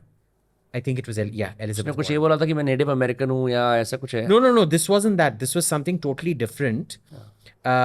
I forget who it is now. But I've, this fact checking is like DEI and ESG. They're all concocted bullshit for you to believe in your own self-certification. यार अगर कोई इंसान बोलता है कि यहाँ पे 4 लोग थे. Actually, Ramdev's certification, Baba Ramdev's certification of the organicness of his Maggi noodles, it's not Maggi noodles, it's instant noodles, is more authentic than IFCN's certification of fact checker for anybody. Headline. Or a fact checker's certification of factual accuracy or inaccuracy of anybody. Yeah. But this is a very complicated issue because I remember even in college we were taught about the virtuousness of fact checking. मैं America में communications की degree करी है. We had entire chapters in our books, communication books, about the merits of fact checking, why you should have fact checking if you're an honest journalist. Even the Associated Press, I think at some point wrote about this. But my point is, Why did you go through? You considered Wikipedia a source? What did colleges tell you was Wikipedia considered an authentic source? नहीं उसको तो बहुत, they always vilify it. You also went to America. They're like Wikipedia is the worst source. Wikipedia, those donations are just to skim. It's like Newslaundry. The donations are just their small change, boss. Look, but it's happening across the world. It's not just India, right? The Wikipedia. real money for Newslaundry, for example, comes from Omidyar. Yeah, we know that. Okay, we know that because Sekhri goes to New Zealand every year. Bro, when you say shit like this, you leave no doors open for other people to come in from the other side. I don't care. So I've I'm texted actually leaving- Abhinandan Sekhri in the past year twice. I've never received a response. He's been on other podcasts, but I think what it is he's seen he will never come on anything. He's like Mohammad Zubair, who will only go on give interviews who are willing to suck his dick. Okay. So But C3, no, let me defend this guy, even though he's done shit against us. He wrote a bad piece on us, but he did his journalistic thing, man. He contacted us for a response. The reporter, we gave a proper response. So those guardrails, the editorial guardrails for most newsrooms are there, yaar. he contacted somebody else from a response. I'm not going to get who it was, and he selectively published what suited him. Okay. Which is why he goes to New Zealand every year to suck and then comes back with $20 million and abhi uski dash hui hai because the government has shut off that last source of funding. No, Media is wrapping up now operations in India. He's trying very hard to get funding from the US Embassy, the Dutch and the Belgian Embassy. So the Dutch and Belgian Embassy threw some crumbs his way. So there's one, I don't know. I mean, she looks like she's got herpes or syphilis, the new Dutch ambassador here. But the new, court में ही जाएगा ये पूरा podcast will be भाई cited सही है यार. और verbatim will be cited. भाई आओ यार दो लोग बैठ के podcast कर लेते हैं. I mean, यार, And now we're in this. listen, she literally looks like she's out of Voldemort's army in Harry Potter and the Deathly Hallows. I'm sure she's a perfectly fine individual. तुमने जान ले ली उसकी. भाई मुझे bugs दो यार. If she's We were to talk about tech. getting Abhinandan Sekhri to run a panel out of her embassy, she's clearly not all up there. No, but the But fun- anyway, Who this- probably is a very good looking guy too. Yeah. First person. So anyway, yaar? the Belgian ambassador who's probably gay and this Bro, this is not your gossip column. syphilis wali Dutch ambassador auntie, get them, put them up on a panel. Iska ye paise leta hai. I can tell you with all these news organizations, the news is no longer profitable. It's the events you do on the side Yeah. That's where true. the money happens. Yeah, that's insane. Like, also with the whole, many people come up to me and they're like, bro, look at the valiant and fearless form of journalism that happens when people like Newslaundry use a subscriber only model because they believe that if the subscriber funds their news, they can be honest and independent. I told my friends who said that is like, go and look up Media Network because the subscriber only model, if it actually existed, all YouTubers would be millionaires by now. Exactly. Right? It's a fucking sham. People, Of course. you assume that some GoFundMe, by the way, GoFundMe's work, but like this patron model will actually fund the scale of operations of your size is impossible. What this allows for organizations like them is they allows them to white knight themselves as the Exactly. people's heroes. But see, it's fundamentally, it is deception. It is public deception. Pay to keep news free. Your payment is not determining the news. It is Pierre Omidyar's money determining the news. You're at best topping up. It doesn't account. यार उनका जो donation से मिलता है, it won't even cover 1/10 of 1/100th of their लोग operation 699 रुपए expenses. दे देंगे. India में कौन पैसा देता है भाई? You know, I know certain extensions for Google, which I will not reveal here to get your thing demonetized again, which will एक बार open हो up. चुका है already. अच्छा, okay. शुरू में ही हो गया था. Yeah. So Now this video is going demonetized. where Washington Post, New York Times, you can read all their articles for free without having to pay them. Yeah, ये तो Guardian, everything. anyone can do this. It's Yeah, called paywall bypassing. And you can find out how to do it on Google. So Yeah, not yeah, search on yeah. Google how to. No, and this is why New York Times has also sued OpenAI for this exact reason. Oh, that because they bypass the paywall. they went through the paywall and they've been scraping content. And honestly, we are also in talks with these big guys because they are the industrial level of vacuuming up of information. With the way they are doing it, these big LLMs, it's shocking. Again, the government has been caught flat-footed on this. और जब ये एक दिन फटेगा, तभी जाके I think they'll realize.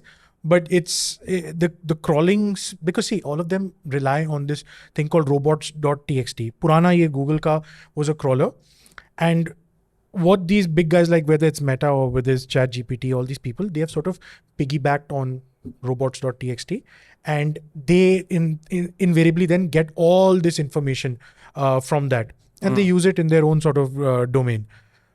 It's up to publishers, it's up to people how they protect themselves from this hoovering up of content on an industrial scale that's happening. But these same companies are making money. Okay? This is how flawed it is. They're making money from Indian users. but the training models, the model on which their entire platform, the basis, the origin, the foundational training model, none of it has been trained properly on Indian data. They've all been trained on Western data, which they've paid for, right? They've done deals with AP, they've done deals with Reuters, with Wall Street Journal, etc. They've done deals with all of them. Indians go like, छोड़ो यार, we'll just steal their stuff. And यही चीज Eric Schmidt ने अपने वही Stanford वाले बाद में की थी. Which got taken down by YouTube. Yeah, and then it got re-uploaded again, but initial talk got taken down. And then multiple people, see, Then that's the the thing. sanitized version was re-uploaded. So he said that, listen, go fast, steal things, make. I'm obviously summarizing. I'm sort of giving an LLM output over here right now. Just make things, steal it, make sure the product is good, and then our lawyers will take care of it later. Because the social value of it will be so great that the price of stealing will be manageable. Yeah, that's why like when DALL-E first came around, like the whole argument about artists saying that this is gonna steal our livelihood or it's in the. Tell me this doesn't have herpes. Oh my God. I have no comments. What kind of matlab, Type 2, type 1. You know, with the Belgian ambassador, you don't need, you know, Belgium's only famous for two things. man.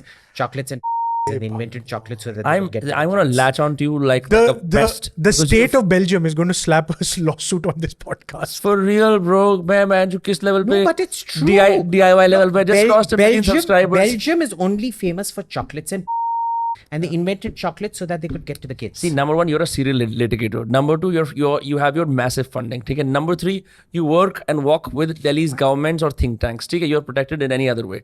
I am just a humble YouTuber who gained 1 million subscribers. You have ratted on and shat on everyone of repute within the next 500 मेरा क्या होगा?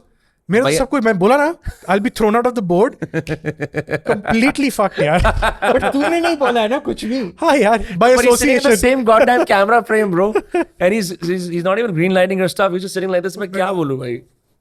भाई बंदा tirade में है तो मैं थोड़ी कुछ बोलूंगा पे. It's good content चलता है. हाँ, no, but Article 19 strong है यार. Article 19, let's pray to God for Article 19. No, I don't even know what Article 19 is. What is it? Freedom of It's speech, Freedom of speech. It's so mangled though. The complicated है हमारे यहाँ पे freedom of speech. Constitution नहीं पढ़ा है. I have 2 copies of the Constitution in my home, gold plated, that I haven't read. तू क्या पढ़ाई लिखाई करता है बे तू? Bro, see, I'll gift you a Rahul Gandhi small constitution. Oh, I have the same constitution. It's a good constitution, a See, pocket book. honestly, I've not been very academically thorough in the last few years ever since I started YouTube because it's been so taxing. It's been like a marathon that the time to sit down and cement your thoughts and use some books is just gone. So I just skim information and I the only time I can really learn is through conversations now. So this is what happens. Do you use like an Audible or something? Do you? No, I hate you audio. hear books? I can't despise- do it. I can't See, I make podcasts, but I never listen to podcasts. I think it's the worst fucking format ever. But it's क्या बोल रहा है भाई? no, I'm being for real. It's the one that I know how to do best when I'm doing it with people. But I would never consume audio podcasts. I used to, but now I can't. I can only do audio podcasts. You know why? Same. Yeah. Exactly the same. For me, the mind works better when I'm doing something else but listening to this thing. So No. I play music. I like music. but there's nothing to beat reading. For me, reading But sometimes, Abhijit, while reading, you sometimes gloss over certain parts and you have to go back. tend to, You know, but Yeah. audio ke saath, I notice even when I'm listening, I press pause and I rewind it to hear that one thing back again. Yeah. Wo hai, attention. It's essentially, it's what will grab your attention faster. yeah.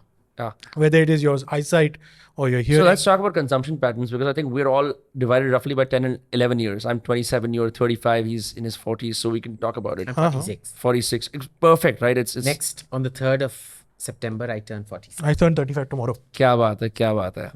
Oh, you're also a Virgo. Yeah. Ah, high five. Well, you're not Vedic Virgo, so I will just say that. Vedic Virgo क्या होता है भाई? My Vedic birthday was yesterday. My nakshatra. ऐसे थोड़ी होता है. मेरा नक्षत्र प्रहार Bharani moon. Bharani.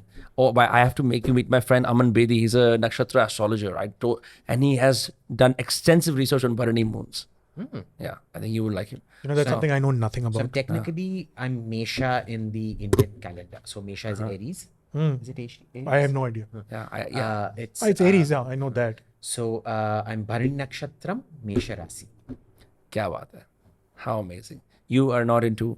I don't know much about. No, I don't know anything about the astrology, Vedic Okay, astrology. it's a deep topic. Let's steer right past it. We were talking about consumption, right? So how do you typically consume either news, entertainment, or just time pass stuff? Like, how do you do that? What are the devices that you use? How much time do you spend on each? I don't watch the news at all. Okay. I prefer, either, and I'll tell you why. When I was at ORF, we do all these conferences. If we went to Tehran or Tel Aviv, it'll all be these 5-star conferences and things. You were getting a very curated, sanitized view. When you go out of Tehran into the countryside and start talking to people, it just changes 100%.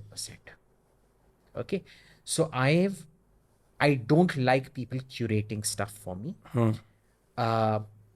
But many people are not like that. You understand? I realize now, and I will make my own mistakes. The thing is, like with Afghanistan, I got 2 things wrong. One thing wrong and one thing right. One was that the Taliban will be pro-India. They'll turn pro-India at some point, which they have. Well, they're anti-Pakistan, which suits me. Okay, which I got right. The second thing which I got wrong was that the Afghan National Army will not collapse. Okay, but that was also selection bias, because the one base that I was allowed into, the troops were crack troops who were well fed and well looked after and everything, right? But I probably should have factored in all the other army bases where we stopped at, which was also the hash adda. So if you wanted to pick up hash, you'd pick it up at an army base. Okay. But those are my mistakes to make and my mistakes to live with.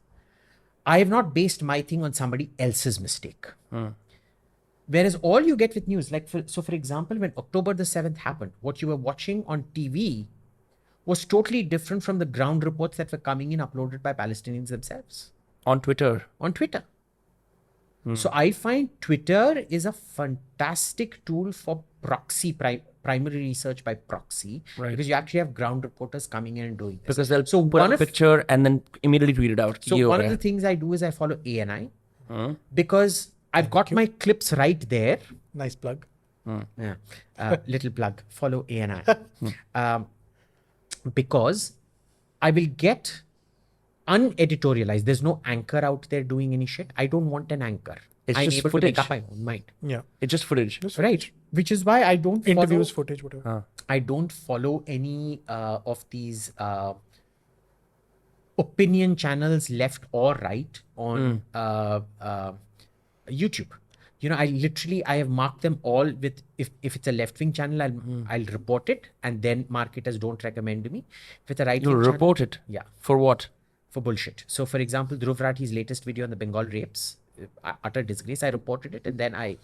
That's the troll side of Abhijit coming out. Yeah, that is the troll side of it coming out. But I do this, I don't follow a single right-wing thought maker or whatever. Okay. Really? Yeah. You're not like, unlike many people who are like, let's see what Ben Shapiro thinks about this, so I can form my opinion. I you don't don't do know that. that. Wait. But that's very deliberate, by the way. Indian, or you're saying right-wing just in general? Indian, foreign, everything. Everything right. But like that's a very unique behavior, by the way, because most people are on the other side, where they want to follow this so their own ecosystem or their tribe grows, and they understand ki ye banda kya keh raha, I'm going to make sense of the world through him. Right. But see, I do have two... I think right and left-wing ideologues in our country are very sloppy with their argument formation, and in any case. They are. Yeah, Right. yeah. So it's not worth my time. If I were to put on my left-wing hat, I can probably come up with a much better justification than any of these jokers can. I used to be a communist. I used to be a card-carrying communist at one point of time. Well, almost.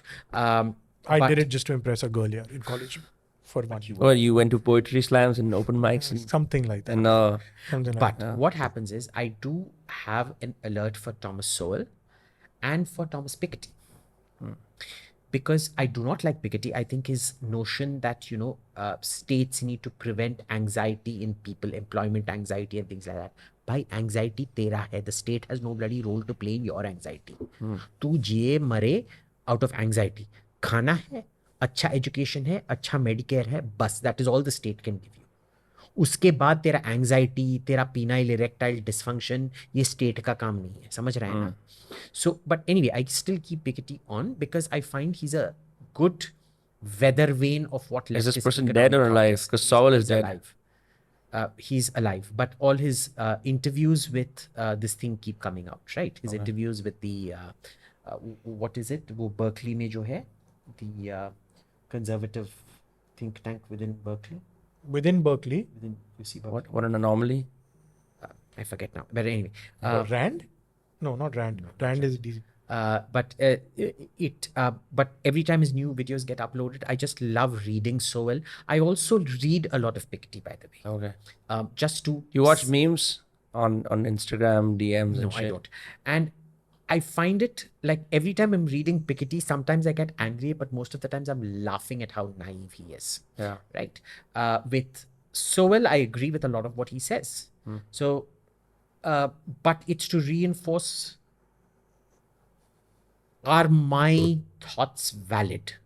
They need to be constantly tested. So what about, how do you consume So, for your example, Twitter? sometimes when I support government intervention in something, I will check up Thomas Sowell. I will not check up Thomas Piketty because he will always be for government intervention, more or less. Thomas Sowell, on what arguments he makes against it to see if I have my first principles right. But other than that, I do not follow any of these guys. That's it? Yeah, I follow cooking channels Huh. and history channels, which I've stopped following now. What about the because they're so Twitter full of feed? bullshit. Twitter feed जो होती है जिसके अंदर you're quote tweeting or writing stuff. Are you scrolling through a feed, understanding कौन क्या बात कर रहा है? I think your first media consumption would be Twitter, right? Twitter. Twitter, I follow masaledar folks and people who are reporting on the ground. So, for example, I follow a lot of Hamas, Hezbollah sympathizing guys. I follow a lot of Israeli military linked Twitter handles. So you can form a web of conflicting stories to arrive at the closest possible way to the truth. You understand why is the lotus so important in Hindu mythology? Why is everything, the name Pankaja, you know what Pankaja means? Punk is punk. You punk you. You scum. Punk is scum. Ajad is that which is born of scum. Why? Because it is murky, it is dirty, it is stinky. And it is through that the lotus blossoms. No dirt can stick on it because it's oleophobic. And it becomes enlightenment. Till there is contradiction, you cannot have the truth. You need to have that contradiction. Okay. Wow. So it's the same with Ukraine handle. So when the Ukraine war started, I was following both sides. And some of the Russia guys got really pissed off with me when I was shitting on Russia. The Ukraine guys got shitty with me when I was calling them Nazis and shit like that, which they are, by the way. So that's fine. But I follow masala. Then I follow actual ground reporters at anything that interests me at that point of time. And I follow friends. That's it. That's it. How do you The do it? UI for these companies is fantastic. Twitter, YouTube also for that matter. The immediacy with which you see what's happening. Yeah, the stickiness. They You wanna put the stay on that timestamp also, yeah. So you know that whatever Abhijit has posted that time, उसी समय उसका दिमाग में ये चल रहा है. When YouTube, so that way it's a game changer. So no day begins without looking at the big guys. I think Meta has lost out on this. I think Meta. No, but they have Instagram. I mean, they have They've got Instagram, but that's Don't not for forget that. news. Instagram has become what Facebook used to be. No, it's way cooler than Facebook. used to be just that. It was meant to be photos. Yeah. Till it became, I don't know what happened. I haven't even logged into Facebook in the last 2 years because it's so crappy. But Instagram is what Facebook used to be. And But I guess one iteration. No, also Instagram has WhatsApp also तो gone देखते ही away from friends, man. It's become like a platform for highest views, highest reach. उस पे वो content creator के economics आ गए हैं. even there, I'll follow like hot guys, cooking shows, gems and jewelry, which I'm very passionate about, architecture and design, which I'm very passionate Yeah, about. you could pursue your interest for sure on that. Yeah, so it's kind of like a video version of Pinterest, like Pinterest how you used to do it. So does anybody do Pinterest anymore? I do Pinterest for photo shoots and when I'm decorating a room. It's just that's it. Gotcha. So I do Instagram for all of that, for decoration ideas and things like that. Because you can save a post in a different. Exactly. You can tab them and save them differently. So I do that. And that's it. And I love, and you know, the amazing thing. So this is where, you know, I'm actually very grateful to YouTube in that sense, because I Thanks for learned saying that more, 58 minutes into the conversation. which is why I think YouTube needs to be saved from its current shitty management.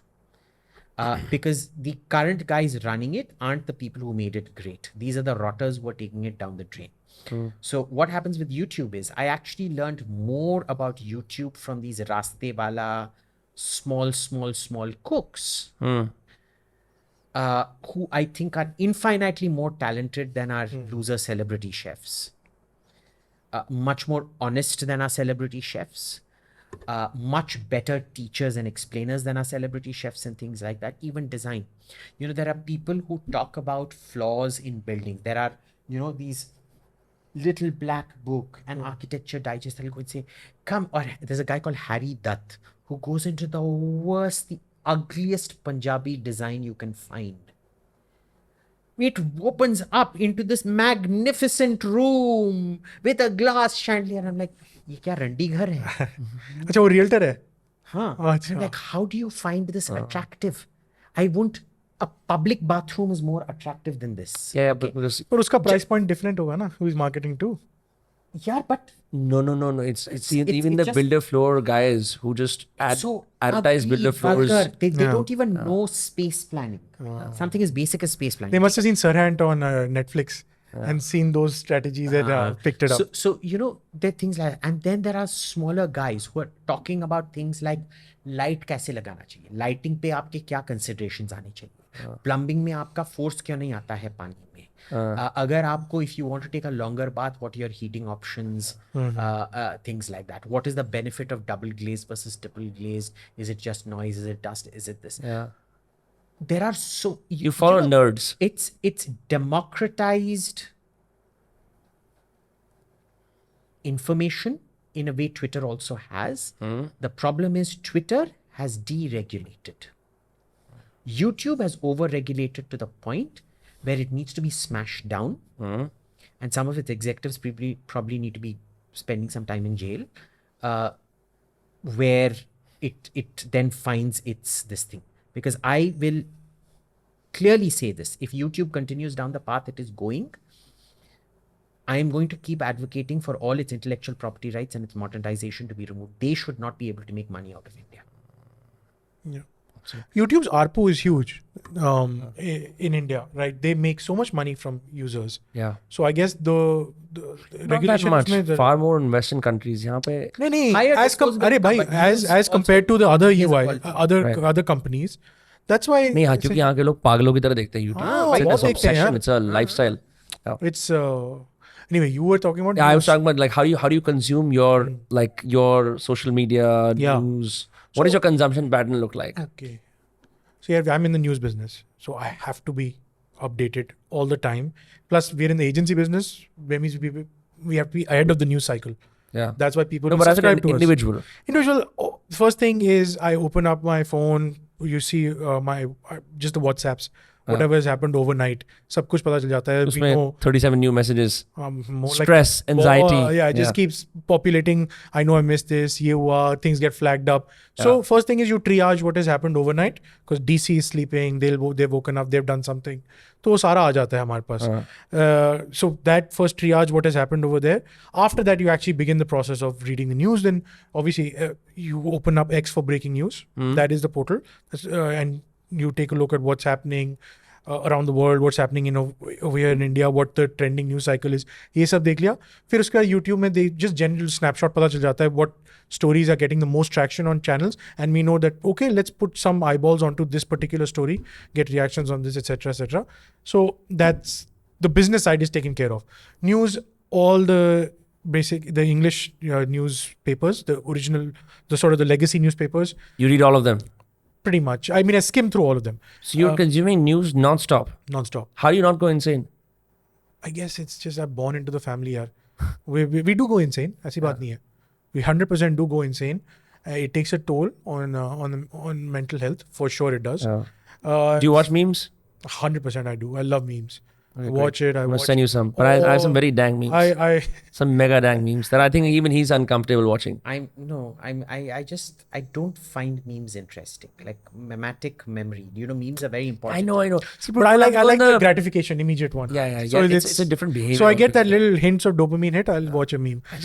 उसके बाद I watch the financial news for sure because follow the money. सब कुछ पता चल जाएगा कहाँ से क्या आ रहा है क्या नहीं आ रहा. So definitely go deep into the money part of it. I see that, and then go to the other Western sort of news outlets. Yeah. See what. And it's 3 p.m. already, and you're still watching the news. No, it's more like 6 a.m. So you're still sort of circulating because this is happening in the first 2 hours. First hour and a half hour, yeah. Bro, No, but for me also, like the moment this is so much. Yeah. Because listen, I also have a young daughter, so I wake up early. Yeah. So, but But but this is like multiple platforms, multiple newspapers, like it's, multiple phones, multiple devices loading up at the same time. But that's the same for me. For me, news absorption is the first thing you do in the morning because that's when it sticks with you. No morning routine for yourself, no scrolling on Instagram or what other people are doing in their lives. Yeah, you can do it in the pot Instagram also, stuff, it comes on free time. News is the This is not free time of you consuming news. This is actual, like, legit productive time for you. yeah, and we both, well, you also, I guess we're both in the information business. yeah. I mean, our value is information that we have, right? So if we don't keep the machinery oiled, who the hell is wants to listen to us otherwise? But or that's watch our stuff. Yeah, in the first 2 hours you're watching. The only time I'm looking at something curated is when I log into my Athena Blackwell this thing, What's which that? is on the throne, which is all the journal articles, and I read, I make it a point. No, what is the Athena thing? Kya hai? JSTOR? Okay, fine. Okay. The actual journals. Oh, yeah. Actual Yeah. hardcore journals. Yeah, primary sort of knowledge, research papers. Yeah, they're primary research Yeah. papers, which I will read 3 every day sitting on the throne. I did that during COVID. Research papers. During COVID, I went Felt to like you're research being papers. academic. Because listen, I had a problem with these big companies like Pfizer, etc., who were so hell-bent on coming into India. Yeah. That, I'll tell you that's where the bureaucracy really stepped up. Yeah. Because the research papers were not backing the sort of genetic altering technology that these big companies were pushing down our throat. And you saw the crap that Johnson & Johnson vaccine did and all. People have forgotten about all that. So The bureaucracy stepped up. They stepped Let's up there. congratulate them for it. they stepped up there. They refused to let them in unless without the they told them you're not going to get the liability waivers and things like that. Yeah, so I'm absolutely, that's where bureaucracy set up. Government was a force for good because you see the vaccines that we had were essentially the recombinant virus, whatever the stuff that's been going on for ages. You know, polio vaccine and all sort of same technology in a way. Puro dead virus ko dal ke usko dalo activates an immune response. Therefore, will be gone. But this Moderna, Pfizer, Johnson & Johnson, that was scary. That was making me very anxious. And I mean, it was. I had a new wife. I mean, we were considering, starting a family and all that. I mean, if she gets pregnant and she has this inserted, squirted, it's a real concern. what's going to happen? I mean, sure, there are cases where this has been totally fine. Majority of the cases where, I didn't but the consider fear this, was too much. The fear was too much. So that's when I used to sort of read research papers a lot. The habit came over there. I wish you had got in touch with our friend Yohan Tengra. He's won, by the way.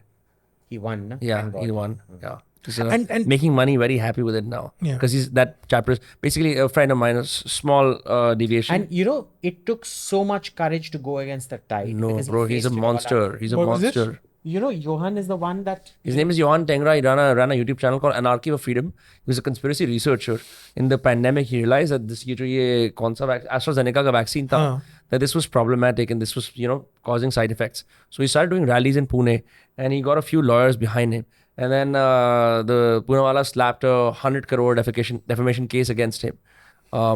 And I think he's about to win or he's been khatam ho gaya case, quash ho gaya, pata nahi kya hai.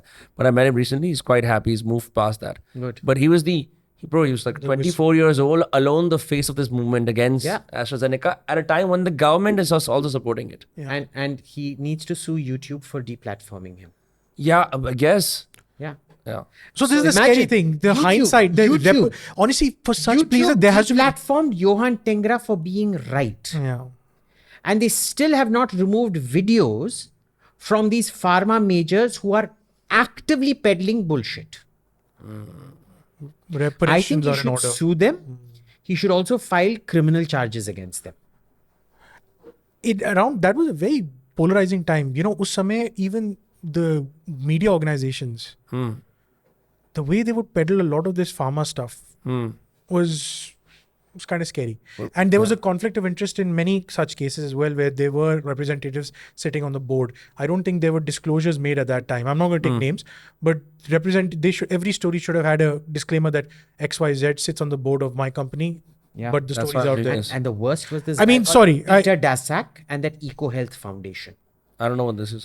Peter Daszak is the guy who had been given money by the health department to carry out that gain of function research in Wuhan. He was the one channeling the money. And he was sitting on the board of Lancet and things like that and commissioning pieces to say that no gain of function research happened in Wuhan. Now that's problematic because companies like Covaxin and all had a very difficult time getting onto those. Covaxin was de-legitimized. I don't know if they practice it. I have no idea. I'm not going to back them, but I don't know much about them. But I remember the stories that were emanating that they were having a really difficult problem posting their sort of papers onto these platforms. And if you had such gatekeepers over there, जो opaque type है, जो allow नहीं कर रहे, they should have been told, ना? No, but see, what action was taken against Lancet? Nothing is still there. Lancet's board, there needs to Lancet, first of all, you should prevent any Indian medical anything from even associating with Lancet after that. They were literally pushing disinformation. They're demonstrably corrupt. Lancet is essentially a medical sort of research paper aggregator. Medical journal. It's a medical journal. It's an aggregator. It does not have real power. Oh, it's got real power. It'll platform you, yeah. If you get platformed on Lancet, then that's quoted and governments will allow your product to come over there and you'll get approvals. It's very important. अगर pharmaceutical companies हैं, तो Lancet is घर. Lancet is literally. ये argument की माँ बहन कर दी यार. इतना बढ़िया चल रहा था. No, but I was simplifying the analogy for our vernacular audience. अब समझ में आया ना आपको मैं क्या बोल रहा हूँ? See, it clarified it. I see. And mind you, Lancet runs the same racket. We're doing it for the public good? No. Everything out there, every one of their board members represents some kind of corporate interests or the other that are gatekeeping and things like that. Let me ask you something. Why was Bill and Melinda Gates Foundation kicked out of India first? Can I say something on that? And then brought back in. I was on a flight to Mumbai around COVID ke just baad ya beach mein, right? Some shoot had come up. And I'm sitting right next to this very annoying kid who's constantly asking questions of the woman sitting right next to him. I have my earphones in, but I muted them because the conversation has moved past, oh, what do you do, etc., to some serious stuff now. Now he's asking her, so what do you do for the Bill and Melinda Gates Foundation? Oh, I work in healthcare, vaccine compliance. Jab maine ye word suna na, vaccine compliance, and I had just come off meeting Yohan, so my idea was very fresh and the world was talking about it. Rogan was talking about it. And she said vaccine compliance mein. Or for then he's like, what do you mean by that? Then she explained how we basically persuade people to be pro-vaccine, to basically make sure that we do it in a way on a large scale through our village network and whatnot. And I was in disbelief. I wish like I had sat next to her and by playing naive, I would have extracted all the secrets. She said, I worked in consulting all my life and now I'm in this organization. So a lot of this crap, this medical, what you think are medical professionals, they're actually PR. This WHO guy, Tedros. Dr. Death. Yeah, Dr. Tedros. So this Dr. Tedros from Eritrea or Ethiopia, wherever he's from, he allegedly contested the election against a British guy and one other guy. ये सब मिले हुए हैं because at that British guy's wedding, Dr. Tedros was the best man or something like that. So it's 3 shades of pharma pimp that you're electing to become. You're now conflating this with even geopolitics. He's absolutely right. There's so many. Do you remember that Zoom call that happened with the WHO guy and the Taiwanese news outlet? Yeah. I don't Jesse China ka naam liya. The guy was like, I can't hear you. Sab kuch unmuted tha. I can't hear you. The Taiwanese was like, you can hear us fine. Here's my question again. The guy logged off. This now we're in a slippery slope. Now we need to figure out where are the studies being done. Are they being done in Xinjiang with the CCP as a partner? There are reports where US pharma companies have tied up with CCP subsidiaries, either overt, covert subsidiaries, and have worked on, human subjects in Xinjiang who are under incarceration by Big China. So, then you come into the ethics of their product. वो उसके बारे में कोई बात नहीं करेगा. So this WHO, just like those ESG stamps, just because they put a stamp on it, you need to scratch a little bit more and follow the money to really see where this dark money is coming from and who is benefiting from it. As a rule, if it's WHO certified, Bill and Melinda Gates Foundation certified, this Eco Health Alliance of Peter Daszak certified DEI ESG. I do 3 times the number of research before I ever trust them or buy into anything. Because it will usually be a valuation fraud company or it will be a complete ethical breach company. You know, Dr. Tedros himself was the Chinese candidate to become the head of the WHO. There are serious allegations of human rights violations against him back in his native country. And Serious. everyone should do this. It's not just Abhijit who's actually into this, who's doing his research. Everyone should do it. For example, even if you pick up say a foreign bond, foreign mutual fund also, तो उसमें ना वो rating दिखाता है तुम्हारा AAA, BBB, CC, Right. CC minus. We have a similar country setup sovereign grade. here. Please bottom right में हमेशा देखो because उसमें certifications होते हैं. ESG compliance. There will be these things which are mentioned over there. Why is that compliance? What is ESG? Environment, social guidelines. ऐसी कुछ होता है. Basically, they I'm really generalizing it कि X number of charity these organizations do. Therefore, they've received brownie points to go ahead and put this product. We just have CSR for that Basically, here. you give us money, we will certify you. It's an extortion. Now, It's the for same me, kind. No, it's just sorry, go on. if you need that certification, there is something fundamentally flawed about your product. Okay.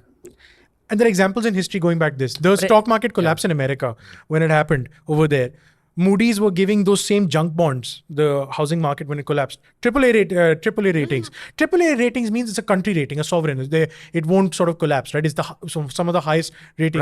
Right. All collapse. When they dug a little further, they saw that these same bloody JP Morgan and all the big guys who were underwriting these funds were essentially paying off these Moody's and the S&Ps and all that, the guys who give the ratings. Paisa diya, you got the rating, you sell it forward. In 1917, Russian war bonds, Russia that was going to surrender completely at the Brest-Litovsk Treaty, the Russian war bonds had AAA ratings from everybody. And what happened to those bonds? Do you know where the modern rating business starts off? Where? It starts off in Iran because Iran had very high ratings till 1979 when the Iranian revolution happens. Now, what ends up happening is companies, the corporate management needs a mechanism where they don't have to do their own research. It becomes cheaper for the company to say these guys have 3-star ratings, whatever, 4-star ratings, whatever. Because scale applies. It's very difficult. And it's a question of scale. And it washes your hand of any liability to do due diligence. So it is a corporate accountability avoidance mechanism where you are essentially paying the rating agency so that you do not get criminally indicted for no due diligence. They anyway can't be criminally indicted because they are very clear that, and you know what most of these rating agencies are based on? It's based on speaking to different people. It's just one-on-one interviews. Yeah. And it's self-referential. They'll go ask 100 CEOs, what do you think of Vinamre Kasana's company? And they'll say, it's good. Therefore, you have 3-star rating. Do you even know the methodology of this shit? These surveys and things like that, democracy surveys, financial viability surveys. Press freedom index. Press freedom. It's all based on, they've got their set of people who they'll keep asking the questions. Do you think it's gone up, gone down? And that's it. It's hilarious. It's not data points. It's frankly, it's become cute, these press freedom index.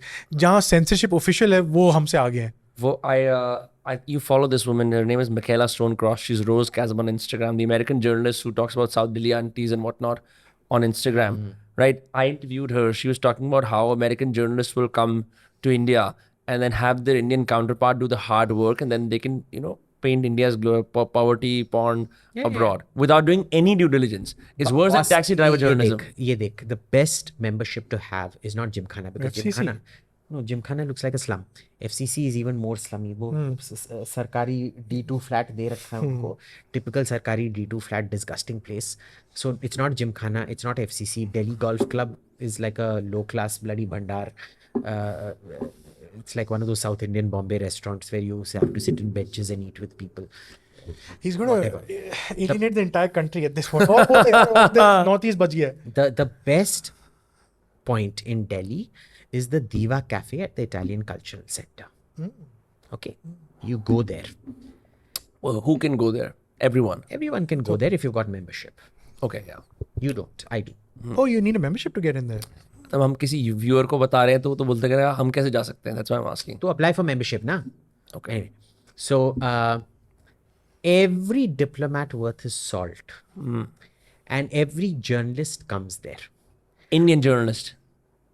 Foreign journalist. A few Indian journalists were lucky enough to get membership, I guess. Come there. अब क्या होता है उधर पता है? The level of conversations is so hilarious because it's a C and B scene kind of place. A what? C and B scene. C and B scene. अड्डा है. अड्डा है. Cocks and bulls? No, Sorry. देखने के लिए जाओ और दिखाने के लिए जाओ. Okay, whatever. No, you must explain what this means. Yeah, it's a place where Oh, sorry. I thought a CNB scene. हाँ, समझ गया मैं यार. CNB scene. Yeah. So you go there for that. ठीक है? The Western diplomats, they'll get the biggest bloody gonchus. Why? Only because they can speak English. And they'll claim this is their primary source research. You know, I have spoken to American diplomats who can allegedly speak Telugu, allegedly speak Tamil, allegedly speak Hindi. And honestly, my farts are more recognizable Hindi, Telugu, and Tamil than their 3 years of foreign service training Hindi, Telugu, and Tamil. It's really sad what just any foreign beat in India has now become. Yeah. In the earlier days, it was way more nuanced. See, we used to work very closely with foreign broadcasters because we were their eyes and ears over here. Now, for example, and India, the tumult that India went through in the 70s, 80s, 90s, everyone knows about it, 60s, right? Us samay bhi, like the Khalistan issue was there.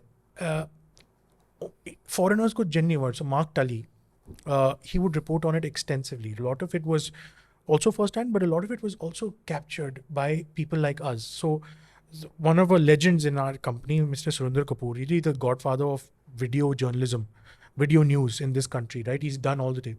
He used to go there for BBC, as ANI and also as BBC.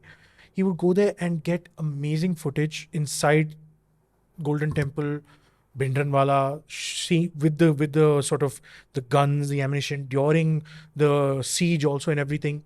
Yeah. Report back to, also tell Mark Tully about it. Mark Tully would do his own reporting also.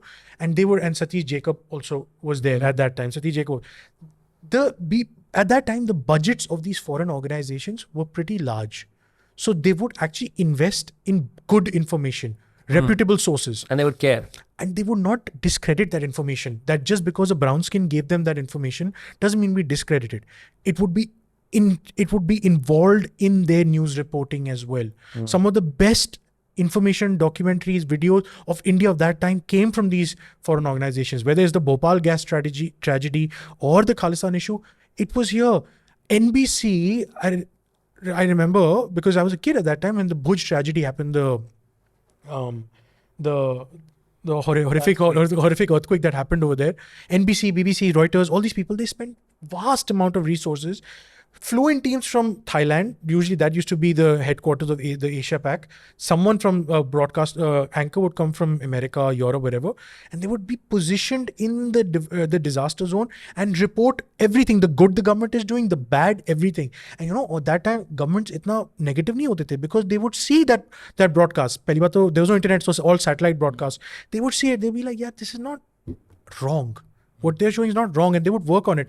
There was no haranguing and there was no active sort of vilification of what's happening, what's not happening. So because the budgets were large, the reportage was better of this country. Now the budgets have shrunken, and the budgets are only opened up to their parent company lobbyists masquerading as journalists sitting in Delhi.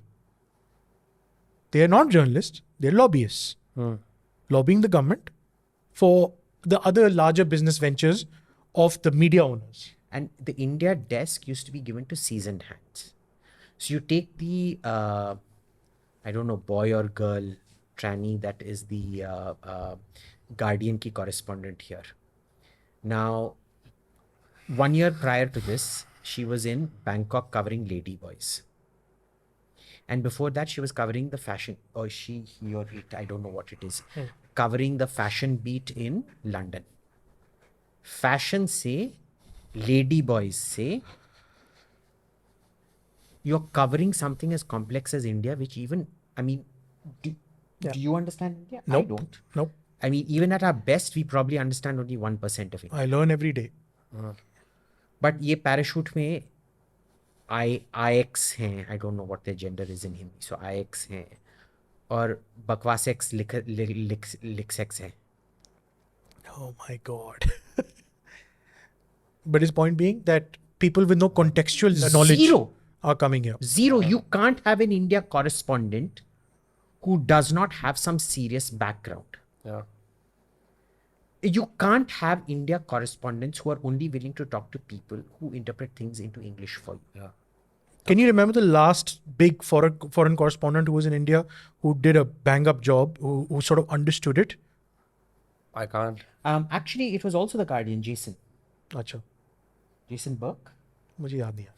He was actually quite good. I have to ask you guys a question. जब भी हम India के बारे में कहानी देखते हैं, right? We either see the front page of a newspaper or a magazine, and we hear the words, it's India's decade, or we read the sentence that India is said to be a global power, right? And it's some very laudatory article written with some data by generally Indian journalists or Indian writers. Now, I've spoken to people who work in America for CNBC, for example, and I asked them कि तुम लोग क्या reporting करते हो? बोलते हैं हम reporting करते ही नहीं है तुम पे. And I was like, अच्छा, what do you think about, Modi's India कि इतना हमारा नाम बढ़ रहा है? It's like, we don't care. We actually, it's not a big issue for us, and we look at it from an angle that perhaps he's a dictator. मैं massively generalize कर रहा हूँ बहुत ज़्यादा. But it's मेरे को ऐसा समझ में आया कि हम लोग सोच रहे हैं कि हम अपनी कहानियाँ पढ़ रहे हैं, हमें लग रहा है it's our century, where the Western press is not even addressing us. They don't even care. But look, that's a good thing. That's a very good thing, because before, and even now, we look too much to the West for validation. Why is their validation or lack of important to me? No, it's because our story is amplified further. No, it shouldn't be. I think it's, the greatest thing about that is called democracy protection. When the Western press is on a complete different tangent from your press, the West's ability to interfere in an election reduces. Because they're not listening to your press, they're listening to their press. Let me take this as well. I think that the way those laudatory sort of headlines come is because they see India as a one big market just waiting to be tapped into, right? One big. So essentially they're telling their guys, their big tech or big whatever industry in their guys, that look at this low-hanging fruit over here, ripe for the picking. So go there. The fact is that India is the biggest market out here. We have a large English-speaking sort of market as well. So definitely they'll come here. I think it was the Coke guy who said that the first product is always tested in New Zealand, because just the way they are positioned in the globe, वहाँ पे छोटा market है, अंग्रेजी speaking है, first products will be launched there. But the goal is then to extrapolate it and come to India also, because look at the captured market over here that you can get, right? All of that, all of that is correct over here to get the market. That's why those things. But I have seen also, because we've been a partner with these foreign organizations for a long time, right? With Reuters, so 1996, sanctified in a joint venture. So I've seen news from India does not get play abroad. It just doesn't. Disasters, fantastic eyeballs. Show the old sort of interpretations, the old idea of India where stampede में 50 लोग मर गए, 100 लोग मर गए, headline news. गरीबी, slums, ये सब. गरीबी. Show a David versus Goliath fight where sort of, the underdog is won, will get some thoda bahut news. Show rapes, show violence against women, absolutely will get views. So an overgeneralization of the negative will 100% get the views, right? Totalitarian bullshit which is foisted on people, that will get the views, because honestly, that the clamor over here also is such a echo chamber that this is what rises to the top of all the talking points also in India. So, and also the people sitting in the cultural center in Diva, since they are the one person represents these massive news organizations in the West, they will obviously amplify that. So the negative stuff gets there. Now, as Abhijit said, the big stories, you'll have to compel them. to start playing it. So when a Micron or some of those big sort of chip players want to come over here, decouple from the Chinese supply chain, work with Vietnam, which has already taken away a massive chunk of that supply chain, but bring it over here into India, then the Western giants will wake up. They're like, you know what, this, apart from just being a place where we can plunder, we can actually work with them as well. But this will not, we cannot work on their benevolence. Yeah. It'll never work. It just never. Through the ages, we have seen Western benevolence will never work. It'll only boomerang over here. We will not work on any handouts. We'll have to compel themselves. And for that, we have to have our own guardrails in place, which I think this government is fantastic. They broadly understand this. That we need partners over here. We can't just be sort of taken for a ride over here. So to your point again, those headlines are there right now because right now they're looking at the dollars they can earn from it. But those headlines will change only if we have a sense of self-worth as a species, as a human race as well. Yeah. Where we realize that हमारा भी जो product है is strong enough and let's keep building it. गलतियां होंगी, but let's just keep improving because right now the West is the lodestar here. Yeah. Fact is, all big ideas do come from the West. Any big idea of this century, any major company also, any of the last 2 centuries, any big idea, frankly, is germinating over there. And then we are, this side of the global south is either copying them or adopting them in their own way.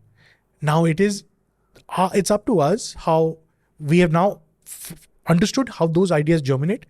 Yet all these AI papers are written by Indians essentially. I call them Indians because they trace their lineage back to their mother country, right? So these ideas are all there. All those research papers I've seen, because AI is the next big thing, right? All those research papers, the foundational papers were written by Indian hands. So a sense of self-worth is needed as a prerequisite to go forward. And this constant thing that we have a chip on our shoulder, कि यार हमारे साथ बहुत बुरा हो रहा है, कभी ना कभी तो we'll have to be like, no, let's forge forward. Get government to be a partner where regulation and technical guardrails are there that people are not taken advantage of, but you don't lose sight of what the aim is. One small question. Don't you think if we have too much regulation, abhi to hamari independent journalism, independent content creation shuru hui hai. We're just in the boom. Yeah. It's going to discourage a lot of people from really speaking their minds out, especially when they're learning how to speak their minds out, right? Like a lot of us have learned what we think about the country and what our comments are on it through broadcasting and through the conversations around it. Abhi se hum regulate hone shuru ho jayenge. So you see, Vinamre, it's very easy for us, for the West to say that. We can't say this because we are a landlocked country with enemies all around us. We've had now proven instances where content like this has been a cause for disruption. Okay? Yeah, you know, my podcast with Abhijit Iyer-Mitra has 8 lakh views, and 10% are pissed off Bangladeshis because he called them East Pakistan. So then I spoke to our mutual friend and he's like, you shouldn't have published that podcast. What can I say? So anyway, our friend knows best. So any emerging tech or stuff which has huge adoption in our country does definitely needs some form of government guardrails. I am not a proponent of complete blanket libertarianism जैसे सिखाया जाता है waste में. थोड़ा बहुत यहाँ पे government net की जरूरत है and protection की भी जरूरत है. Just because of the way our geography is. I mean, we have enemies all around us. कहीं ना कहीं we need protection from ourselves also. थोड़ा बहुत. So I would limit it to, in broadcasting, I'll limit it to, because we're in the information space, to make sure that the right information trickles down. I'm not saying quell the voices, but definitely guardrails around those voices. So you come from this world and then you also have a digital footprint because you went abroad, you're from a different generation, you understand technology more intuitively than say your predecessors did or your earlier generation of your family did, right? Abhijit has been on both TV and has seen print and has written for print stuff and have you written for print newspapers at all? No, yeah. And you've written down articles on Muckrack and whatnot and all the other organizations you worked with. So you've seen both print and digital, right? What do you guys think is sort of like the future of this? Because you've seen both. You've seen the decline of print and the rise of digital. And what will this do to social commentary? And what's the difference rather between the two schools of thought? For example, you go and do interviews with TV guys. You go and do podcasts with essentially guerrilla feudal lords who set up their own shop, right? And similarly with you, we deal with two worlds. Is there an intersection point at all? Is there a deviation point? Who do you think is going to win this? I think TV is for the people who want the general broad outlines, which will never go away. So TV is not going anywhere, by the way, because there are people who don't want an in-depth dive. They want that half-hour discussion and then 2-minute summary of every news that's happened out here with a quick video clip. That market will always remain. See, that's the mentality. Okay. Then there are the podcasts, where it is just like TV, it's ideologically aligned on one side or the other. Where you Really? depending, of course it is. Abhi, yahan pe you think our ecosystem is robust enough that ideologies have come to form? Yes, In podcasting, of course. There isn't a single podcast that isn't one ideological bent or the other. Not one. Not one. But you can't distill it down to Rahul Gandhi supporters Yeah, leftist yeah. or Modi supporters rightist. You can generally distill it down to Nationalism, I pro think. markets, nationalist, pro government intervention, leftist, internationalist. Okay, so but those ideologies are very clear out there. And what ends up happening is the podcasts are for people who want greater depth. They want greater granularity about any one subject. So TV news mein jaake dekho. So podcasts will have two things. One is you'll have your favorite podcasters and things like that who you'll keep going back to on every subject. irrespective. Or second, you'll be watching something on the news and you want something suddenly piques your mind. And you want greater granularity on it and you go and check this podcast out. So the podcast then becomes the sort of intersection point. The third is reading, which I think has become a lost thing now. Because TV is not losing popularity, but print is definitely losing a lot of this thing, right? It has no longer become profitable to run a publishing house per se. Because people are not reading, and I think that's really sad because I absorb the most when I read. So most of my, even if you look at Twitter, for example, it's technically reading the information. Yeah. put out, Yeah. right? You're reading like a book a day if you scroll too much. Yeah. So it's I make it a point to read about 2-3 books every week. Most of them are crap, but then some of them actually get your attention and have some good ideas. But you still read them cover to cover? Speed read if it's something I feel that's important but doesn't engage me, I'll speed read it. If I get into it, then I'll be like, yeah, man. Then I'll read the same page 2-3 times. If there's some idea in it, I'm like, holy shit, how did I not think of that? Then I'll read it 2-3 times because it's every time you read it as an adult, that's a high. Joy of discovery is such a high. Yeah. Legacy media is not dead. Legacy media, the cheapest cop-out is when people say, oh, legacy media is dead, digital is the age. Bullshit. Legacy media has merged very beautifully in our country to the digital space as well. Yeah, kudos to your mom, by the way, that's kind of you. Thank you. But she's not an early mover, early starter, and she's not even the gold standard. There are many others out there who are doing a fantastic job. She's one of them, who the adoption has been good. But they have their foundations right. And they have audiences. They've essentially just enlarged it with the digital space. And all that content, say, and Aaj Tak has one of the largest subscriber base in the country when it comes to news, right? So they have migrated from the television straight to digital in a lovely, seamless way. And their app is also doing fantastic. And it's not just them. It's every state in our country has a very solid digital team. So legacy media is not dead. It's changed. More. It's legacy plus with digital included over there. Where I agree with Abhijit, when it comes to print heavy, text heavy, digital publications, you can't now depend on your revenue model ki main broadsheet nikalunga every day and I will get government ads on that. What's a broadsheet? Paper, newspaper, a physical paper. That is dying. That it's there right now. Yeah. And especially the vernacular papers are still very robust. Yeah. Because I think in India एक aspirational level भी होता है कि जैसे knowledge आता है, people want to move on to अच्छा मैं newspaper subscribe करूँगा. And from my newspaper, then after that, my aspirational class gets better because I've got a better education. Now I'm going to download an app. Now I'm going to read an English newspaper. I'm going to read an English newspaper on the web. So India is such a huge market that these organizations are still surviving, and this will be the model for a while, but there is a sell-by date eventually for that. So they've realized it, and those papers who are now slowly moving to from broadsheet to your newspapers to digital to then finally now newspapers are like, this happened a few years ago. Newspapers are like, you know what, man, we have a great newspaper. We have a good web page also for it, but we should get into video. So now you have people like Hindustan Times, Times of India doing phenomenally well in the video space because they realize, listen, man, we want to also we want a piece of this pie, this YouTube creator money. Yeah, but they never play to the platform like creators do. Huh? They never play to the platform like creators do. They always have that editorial, clean, sterile style of doing it. Well, they're not. But they're doing pretty damn well. Yeah. I tell you, both HT, some of HT's videos don't do well where they're just putting text superimposed on images. But when they do HT and Times of India do explainers and stuff like that, it gets a or Indian Express for that matter. So they've remodeled themselves for the digital. So I don't think legacy media in any way or form is dead. Digital media creates a lot of noise.